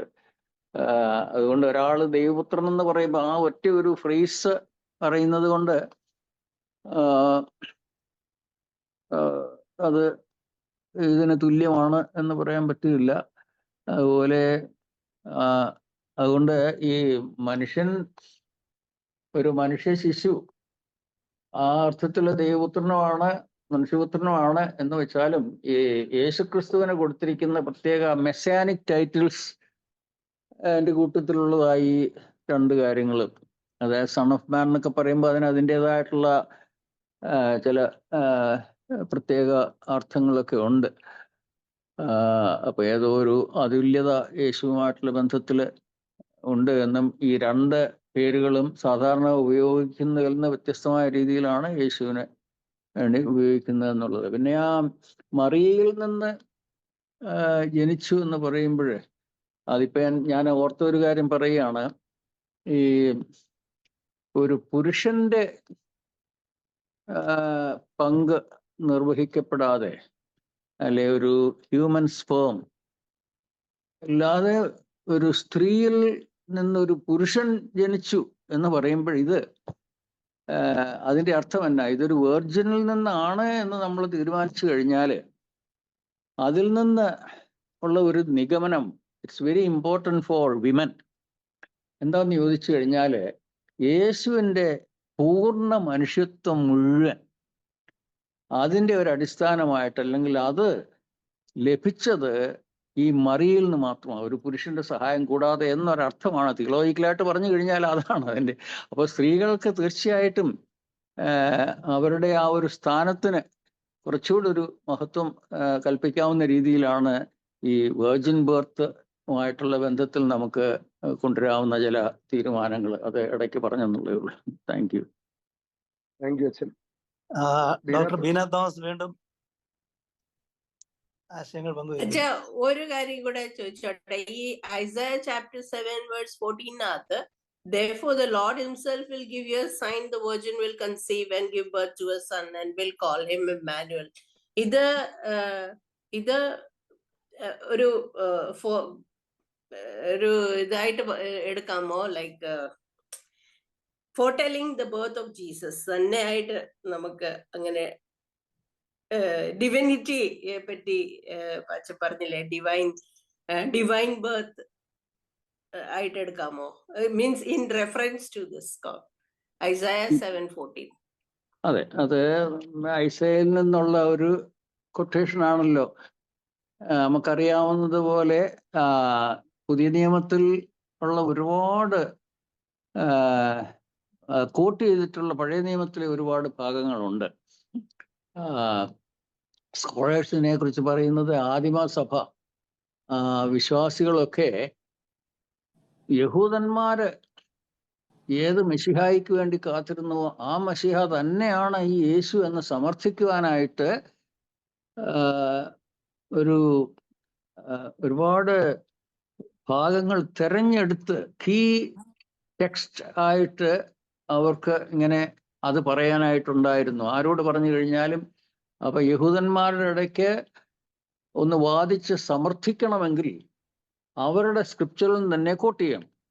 അപ്പോഴ് ആ വിധത്തിൽ മത്തായിയുടെ സുവിശേഷത്തിൽ പലയിടങ്ങളിൽ പഴയ നിയമത്തിൽ നിന്ന് ഒരുപാട് കൊട്ടേഷൻസ് ഉണ്ട്. അതിൽ ഒരു പ്രധാനപ്പെട്ടതാണ്. പക്ഷേ യെശയ്യാവ് തന്നെ അത് പറയുമ്പോൾ മശിഹായെ ഉദ്ദേശിച്ചാണോ പറഞ്ഞത് എന്നുള്ളത് പണ്ഡിതന്മാർ ഉയർത്തുന്ന ഒരു ചോദ്യമാണ്. അത് അന്നത്തെ ആ ഹിസ്റ്റോറിക്കൽ സിറ്റുവേഷനിൽ സംഭവിക്കാൻ പോകുന്നതായിട്ടുള്ള അല്ലെങ്കിൽ ജനിക്കുവാൻ പോകുന്ന ഒരു കുഞ്ഞിനെ സംബന്ധിച്ച് ആണ് എന്നും ഈ വേർജിൻ എന്നുള്ളതിന് അവിടെ, അതായത് ആ പഴയ നിയമത്തിലെ എബ്രായ ഭാഷയിൽ ഉപയോഗിച്ചിരിക്കുന്ന പദത്തിന് വിവാഹം കഴിക്കാത്തവളെന്ന് അർത്ഥമില്ല, ഒരു യങ് വുമൺ എന്നേ അർത്ഥമുള്ളൂ എന്നും പറയപ്പെടുന്നു. ഞാൻ ഹീബ്രുവിൽ ആ രീതിയിൽ അത് പഠിച്ചിട്ടില്ല. പക്ഷേ ആ കൊട്ടേഷനെ സംബന്ധിച്ച്, അതുകൊണ്ട് വീണ ചോദിച്ച ചോദ്യത്തിന് മറുപടി, അങ്ങനെ ഒരു കൊട്ടേഷൻ വന്നതുകൊണ്ട് ഇത് രണ്ട് പ്രത്യേകത ഉണ്ടെന്നുള്ളതല്ല. പക്ഷേ വെർജിൻ ബർത്ത് ആണ് എന്ന് വിശ്വസിച്ചിരുന്ന ഒരു കൂട്ടം വിശ്വാസികൾ അതിനെ സമർത്ഥിക്കുവാനായിട്ട് ഇത് കോട്ട് ചെയ്തു എന്ന് മാത്രമേ ഉള്ളൂ. Thank you. ഓക്കെ, നമുക്ക് എനിക്ക് തോന്നുന്നു അവസാനിപ്പിക്കാനുള്ള സമയമായി. നമ്മളൊരു 9:30 അവസാനിപ്പിക്കണമെന്നാണ് ആഗ്രഹിക്കുന്നത്. കൂടുതൽ ചോദ്യങ്ങളുണ്ടെന്ന് എനിക്കറിയാം. തുടർന്ന് ഇത് നമ്മുടെ യൂട്യൂബ് ചാനലിൽ ഇത് അപ്ലോഡ് ചെയ്തതിന് ശേഷം നമ്മുടെ ഗ്രൂപ്പിലിടും. ഗ്രൂപ്പ് പിന്നെ ഓപ്പൺ ചെയ്യുന്നതായിരിക്കും. നിങ്ങൾക്ക് ഡിസ്കഷനുള്ള അവസരമൊക്കെ ഉണ്ടായിരിക്കും. ആ സമയത്ത് അത്യാലോചനയും കൂടെ അതിനകത്ത് ചേർക്കുന്നതായിരിക്കും. അപ്പം അച്ഛൻ നിങ്ങൾക്ക് മറുപടിയൊക്കെ ലഭിക്കാം. നമ്മുടെ ബോധന ഗ്രൂപ്പിൽ നിങ്ങൾ പ്രത്യേകം ശ്രദ്ധിക്കേണ്ട ഒരു കാര്യം, നമ്മുടെ മറ്റു കാര്യങ്ങളൊന്നും ഫോർവേഡ് ചെയ്യാൻ ശ്രമിക്കരുത്. നമ്മൾ പഠിക്കുന്ന ഈ വിഷയത്തെ ആസ്പദമായിട്ടുള്ള ചർച്ചകൾ മാത്രമായിരിക്കും പ്രധാനമായിട്ടും അതിൽ നമ്മൾ പ്രോത്സാഹിപ്പിക്കുന്നത്. മറ്റൊരു കാര്യവും സഭാ സംബന്ധമായ കാര്യങ്ങളോ മറ്റു വിഷയങ്ങളോ മറ്റു ഫോർവേഡ്സോ ഒരിക്കലും അതിനകത്തിൽ പ്രോത്സാഹിപ്പിക്കുകയില്ല എന്നൊരു കാര്യം കൂടെ സൂചിപ്പിക്കട്ടെ. അതിനകത്തിൽ പ്രോത്സാഹിപ്പിക്കുന്നത് ബൈബിൾ സ്റ്റഡി സംബന്ധിച്ച കാര്യങ്ങൾ മാത്രമായിരിക്കും എന്ന് പ്രത്യേകം അറിയിക്കട്ടെ. ഇപ്പോഴേ വോട്ട് ഓഫ് താങ്ക്സ് നമ്മുടെ അഡ്മിന്മാരിൽ ഒരാൾ കൂടിയായ ബെന്നി തോമസ് പരിപണം പങ്കുവച്ചു. ദൈവനാമത്തിന് മഹത്വം ഉണ്ടായിരിക്കട്ടെ. ബോധനയുടെ ഈ രണ്ടാമത്തെ ബൈബിൾ സ്റ്റഡിക്ക് നേതൃത്വം നൽകിയ ബഹുമാനപ്പെട്ട ഡോക്ടർ എബ്രഹാം പി അത്യാലച്ചൻ, ഇന്ന് നമുക്ക് മോഡറേറ്ററായിട്ടിരുന്ന ബഹുമാനപ്പെട്ട പി മാത്യു അച്ഛൻ, ബഹുമാനപ്പെട്ട ഡി സുനിലച്ചൻ, കെ എബ്രഹാം അച്ഛൻ, മറ്റ് പ്രിയപ്പെട്ട അച്ഛന്മാരെ, ബോധനയെ സ്നേഹിക്കുന്ന പ്രിയപ്പെട്ട ഏവരുമേ, നമുക്ക് രണ്ടാമത്തെ ബൈബിൾ സ്റ്റഡിയുടെ സമാപനത്തിലേക്ക് നമ്മൾ എത്തിയിരിക്കുകയാണല്ലോ. ഈ ഡിസംബർ മാസത്തിൽ പ്രത്യേകിച്ച് ലോകമെമ്പാടും യേശുക്രിസ്തുവിൻ്റെ തിരുജന്മത്തെ കൊണ്ടാടുന്ന ഈ വേളയിൽ തികച്ചും അതുമായിട്ട് ബന്ധപ്പെട്ട ഈ ബൈബിൾ സ്റ്റഡിക്ക് ബഹുമാനപ്പെട്ട എബ്രഹാം പി അത്യാലച്ചൻ നേതൃത്വം നൽകിയുണ്ടായല്ലോ. The narratives of Jesus birth facts and fiction എന്ന ഈ വിഷയത്തിൽ ബഹുമാനപ്പെട്ട അച്ഛൻ വളരെ പുതിയ ഉൾക്കാഴ്ചകളെ നമുക്ക് നൽകുന്ന രീതിയിൽ ഉള്ള ഒരു സ്റ്റഡിയാണ് ഇവിടെ നടത്തിയത്. ഒത്തിരിയധികം സന്തോഷമുണ്ട്. പ്രത്യേകിച്ച് അച്ഛൻ കർത്താവിൻ്റെ ജന്മവുമായിട്ട് ബന്ധപ്പെട്ട 2-3 പ്രധാനപ്പെട്ട വിഷയങ്ങളിൽ എപ്രകാരമാണ് ആ ചിന്തകളെ നമ്മളിലേക്ക് കൂട്ടിക്കൊണ്ടുപോയി എന്നുള്ളത് ഈ ബൈബിൾ സ്റ്റഡി സംബന്ധിച്ച എല്ലാവർക്കും വളരെ വ്യക്തമായിട്ടുണ്ട് എന്ന് ഞാൻ വിശ്വസിക്കുകയാണ്. ഈ കാലഘട്ടത്തിൻ്റെ ഒരു ആവശ്യമാകുന്നുവല്ലോ ഇപ്രകാരമുള്ള നല്ല ബൈബിൾ സ്റ്റഡികൾ നടത്തുക എന്നുള്ളത്. അതിനുവേണ്ടി വളരെ താല്പര്യപൂർവ്വം എല്ലാവരും ഈ ബൈബിൾ സ്റ്റഡിയിൽ പങ്കെടുക്കുകയുണ്ടായല്ലോ. ബഹുമാനപ്പെട്ട അച്ഛൻ ബോധനയുടെ ഈ ആവശ്യം സ്വീകരിച്ച് വളരെ താല്പര്യത്തോടു കൂടി ഇന്ന് ഈ ബൈബിൾ സ്റ്റഡിക്ക് നേതൃത്വം നൽകി. ബഹുമാനപ്പെട്ട അത്യാലി അച്ഛനോടുള്ള ബോധനയുടെ പേരിലുള്ള നന്ദി ഈ സമയത്ത് ഞാൻ അറിയിച്ചു കൊള്ളട്ടെ. അതുപോലെ തന്നെ ഇന്ന് നമുക്ക് മോഡറേറ്ററായിട്ടിരുന്ന ബഹുമാനപ്പെട്ട പി മാത്യു അച്ഛനാണ്. അച്ഛനും വളരെ താല്പര്യത്തോടു കൂടി നമ്മളുടെ ഈ മീറ്റിങ്ങിൽ പങ്കെടുക്കുകയുണ്ടായി. നമ്മൾക്ക് വളരെ നല്ല രീതിയിൽ ഈ മീറ്റിംഗ് അച്ഛൻ മോഡറേറ്റ് ചെയ്തു. അച്ഛൻ്റെതായിട്ടുള്ള ആശയങ്ങളും പ്രാരംഭത്തിൽ പങ്കുവെക്കുകയുണ്ടായിരുന്നു. നമ്മളെല്ലാവരെയും സ്വാഗതം ചെയ്തു. ഇത്രത്തോളം സമയം ഞങ്ങൾക്ക് വേണ്ടി ചെലവഴിച്ചതിൽ ഉള്ള സന്തോഷം അറിയിക്കുന്നു. അതുപോലെ തന്നെ എല്ലാവരുടെയും പേരിൽ ബോധനയുടെ പേരിലുള്ള നന്ദി ഈ സമയത്ത് അറിയിച്ചുകൊള്ളുന്നു. ഈ ബോധനയുടെ ഈ പ്രവർത്തനങ്ങൾക്ക് നേതൃത്വം നൽകുന്നത് ബഹുമാനപ്പെട്ട സുനിലച്ചനാണല്ലോ. നമുക്കെല്ലാവർക്കും അറിയാം, ഈ ഡിസംബർ മാസത്തിൽ അച്ഛന്മാർക്കും എല്ലാവർക്കും തന്നെ വളരെ തിരക്കേറിയ സമയങ്ങളാണ്. പള്ളിയുമായിട്ട് ബന്ധപ്പെട്ട പല പ്രവർത്തനങ്ങളുണ്ട്. എന്നാൽ വളരെ താല്പര്യത്തോടുകൂടി ഈ പ്രവർത്തനങ്ങൾ മുൻപോട്ട് കൊണ്ടുപോകുന്നതിലുള്ള സന്തോഷം അറിയിക്കുന്നു. ബഹുമാനപ്പെട്ട അച്ഛൻ കാണിക്കുന്ന നേതൃത്വത്തെ ഓർത്ത് ഞാൻ ദൈവത്തെ സ്തുതിക്കുന്നു. ബഹുമാനപ്പെട്ട അച്ഛനോടുള്ള നന്ദി ഈ സമയത്ത് അറിയിച്ചുകൊള്ളുകയാണ്. ഇന്ന് നമുക്ക് ഈ മീറ്റിങ്ങിൽ നമ്മുടെ പ്രാരംഭ പ്രാർത്ഥനയ്ക്ക് നേതൃത്വം നൽകിയത് ശ്രീ മാത്യു വി ജോർജ് സാറാണ്. സാറിനോട് ഈ മീറ്റിംഗ് തുടങ്ങുന്ന സമയത്താണ് പ്രാർത്ഥിക്കുവാനായിട്ട് സുനിലച്ചൻ ആവശ്യപ്പെട്ടത്. വളരെ സന്തോഷത്തോടുകൂടി സാറ് ആ ഒരു ആവശ്യം അംഗീകരിക്കുകയും നമുക്ക് പ്രാരംഭ പ്രാർത്ഥനയ്ക്ക് നേതൃത്വം നൽകി. ശ്രീ മാത്യു വി ജോർജ് സാറിനുള്ള നന്ദി ഈ സമയത്ത് ഞാൻ അറിയിച്ചുകൊള്ളട്ടെ. അതുപോലെ തന്നെ സമാപന പ്രാർത്ഥനയ്ക്ക് നേതൃത്വം നൽകുന്നത് ബഹുമാനപ്പെട്ട കെ എബ്രഹാം അച്ഛനാണ്. അച്ഛനോടും ആ സമയത്താണ് സുനിലച്ചൻ ആവശ്യപ്പെട്ടത്. അച്ഛനോടുമുള്ള നന്ദി ഈ സമയത്ത് അറിയിച്ചുകൊള്ളുന്നു. അതുപോലെ തന്നെ വളരെ അർത്ഥവത്തായ ഈ ബൈബിൾ സ്റ്റഡിയിൽ അതിനുശേഷം ചോദ്യം ചോദിച്ചവരുണ്ട്. അതുപോലെ തന്നെ അതിനോട് കൂട്ടിച്ചേർത്തവരുണ്ട്. നല്ല നല്ല ആശയങ്ങൾ പങ്കുവെച്ചവരുണ്ട്. അവരൊക്കെയാണ് ഈ ബോധനയുടെ ബലം എന്ന് പറയുന്നത്. അവരോട് എല്ലാവരോടുമുള്ള നന്ദി ഈ സമയത്ത് അറിയിച്ചുകൊള്ളുന്നു. അതുപോലെ തന്നെ ഇന്ന് ഈ മീറ്റിങ്ങിൽ നമ്മളോട് പങ്കെടുത്ത ബഹുമാനപ്പെട്ട കെ എബ്രഹാം അച്ഛൻ, ജി വർഗീസ് അച്ഛൻ, അതുപോലെ തന്നെ ബഹുമാനപ്പെട്ട തമ്പി അച്ഛൻ, ജോളി തോമസ് അച്ഛൻ, ബഹുമാനപ്പെട്ട ജോൺ മാത്യു അച്ഛൻ, അങ്ങനെ പങ്കെടുത്ത എല്ലാ അച്ഛന്മാരോടുള്ള നന്ദി ഈ സമയത്ത് അറിയിച്ചുകൊള്ളുന്നു. ഈ ബോധനയുടെ ശക്തി എന്ന് പറയുന്നത് വളരെ താല്പര്യത്തോടുകൂടി പങ്കെടുക്കുന്ന, ലോകത്തിൻ്റെ വിവിധ ഭാഗങ്ങളിൽ നിന്നും പങ്കെടുക്കുന്നവരാണ്. ഇന്ന് ശ്രദ്ധിക്കുകയുണ്ടായി, പ്രാരംഭത്തിൽ കുറച്ചാൾ കുറവായിരുന്നെങ്കിലും നമുക്ക് ഏതാണ്ട് 57 പേര് ഈ ബൈബിൾ സ്റ്റഡിയിൽ ഇന്ന് വളരെ താല്പര്യപൂർവ്വം പങ്കെടുത്തു. അപ്രകാരം ഈ ബൈബിൾ സ്റ്റഡിക്ക് താല്പര്യം കാണിക്കുന്ന എല്ലാവരോടുമുള്ള നന്ദി ഈ സമയത്ത് അറിയിച്ചുകൊള്ളുന്നു. തുടർന്നുള്ള ബൈബിൾ സ്റ്റഡിയിലും നിങ്ങളുടെ എല്ലാവരുടെയും പങ്കാളിത്തം ആഗ്രഹിക്കുകയാണ്. അച്ഛൻ പറഞ്ഞതുപോലെ ഇതിൻ്റെ യൂട്യൂബ് ലിങ്ക് നമ്മുടെ ഗ്രൂപ്പിൽ പോസ്റ്റ് ചെയ്യുന്നതാണ്. ആ രീതിയിലൂടെ നമുക്ക് നിങ്ങൾക്ക് എല്ലാവർക്കും ഇത് പ്രയോജനപ്പെടുത്താമെന്ന് വിശ്വസിക്കുകയാണ്. അതേപോലെ ഇന്ന് ഈ മീറ്റിങ്ങിൽ പങ്കെടുത്ത എല്ലാവരോടുമുള്ള നന്ദി ഒരിക്കൽ കൂടി എബ്രഹാം പി അത്തിയാൽ അച്ഛനോടും അതുപോലെ തന്നെ പി മാത്യു അച്ഛനോടുമുള്ള നന്ദി അറിയിച്ചുകൊള്ളുന്നു. ദൈവം എല്ലാവരെയും അനുഗ്രഹിക്കട്ടെ എന്ന് പ്രാർത്ഥിച്ചുകൊണ്ട് ഞാൻ എൻ്റെ കർത്തവ്യത്തിൽ നിന്നും വിരമിക്കുന്നു. പ്രിയ കർത്താവേ, സ്വർഗസ്ഥപിതാവേ, സന്നിധിയിൽ ആയിരിക്കാൻ അടിയങ്ങളെ അനുവദിച്ച കൃപകൾക്കായി സ്തോത്രം. അവിടുന്ന് ചരിത്രത്തിന്റെ ഭാഗമായി മനുഷ്യനായി ലോകത്തിൽ ജീവിച്ച് മനുഷ്യത്വത്തിന്റെ മൂല്യങ്ങൾ കാട്ടി ദൈവികതയെ പൂർണ്ണമായി വെളിപ്പെടുത്തിയതിനായി ഞങ്ങൾ അങ്ങയെ സ്തുതിക്കുന്നു. അവിടുത്തെ തിരുജനനത്തിന്റെ മർമ്മങ്ങൾ ചിന്തിപ്പാൻ, ധ്യാനിപ്പാൻ, പഠിക്കുവാൻ ഞങ്ങളെ അനുവദിക്കുന്നല്ലോ. അങ്ങയെ കൂടുതൽ അറിയുവാനും അനുഭവിക്കുവാനും അവിടുന്ന് കണ്ടതായിട്ടുള്ള ലോകത്തെക്കുറിച്ചുള്ള, മനുഷ്യനെക്കുറിച്ചുള്ള, പ്രപഞ്ചത്തെക്കുറിച്ചുള്ള വലിയ ദർശനം പങ്കിട്ട് അവിടുത്തെ മക്കളായി ലോകത്തിൽ ജീവിപ്പാനും ഞങ്ങൾക്കിടയാക്കണമേ. ഇന്നത്തെ സെഷനിൽ വ്യാപരിച്ച കൃപകൾക്കായി സ്തോത്രം. പഠനം നയിച്ച പ്രിയപ്പെട്ട അത്യാലച്ഛനായി സ്തോത്രം. കൊടുത്തുകൊണ്ടിരിക്കുന്ന എല്ലാ നൽവരങ്ങൾക്കായി സ്തുതിക്കുന്നു. പങ്കെടുത്ത എല്ലാവർക്കുമായി സ്തോത്രം. പ്രവർത്തന മേഖലകളിൽ എല്ലാവരെയും വഴി നടത്തണമേ. യേശുവിൻ നാമത്തിൽ അപേക്ഷിക്കുന്നു. കൃപയുണ്ടായി കേൾക്കണമേ. ആമേൻ.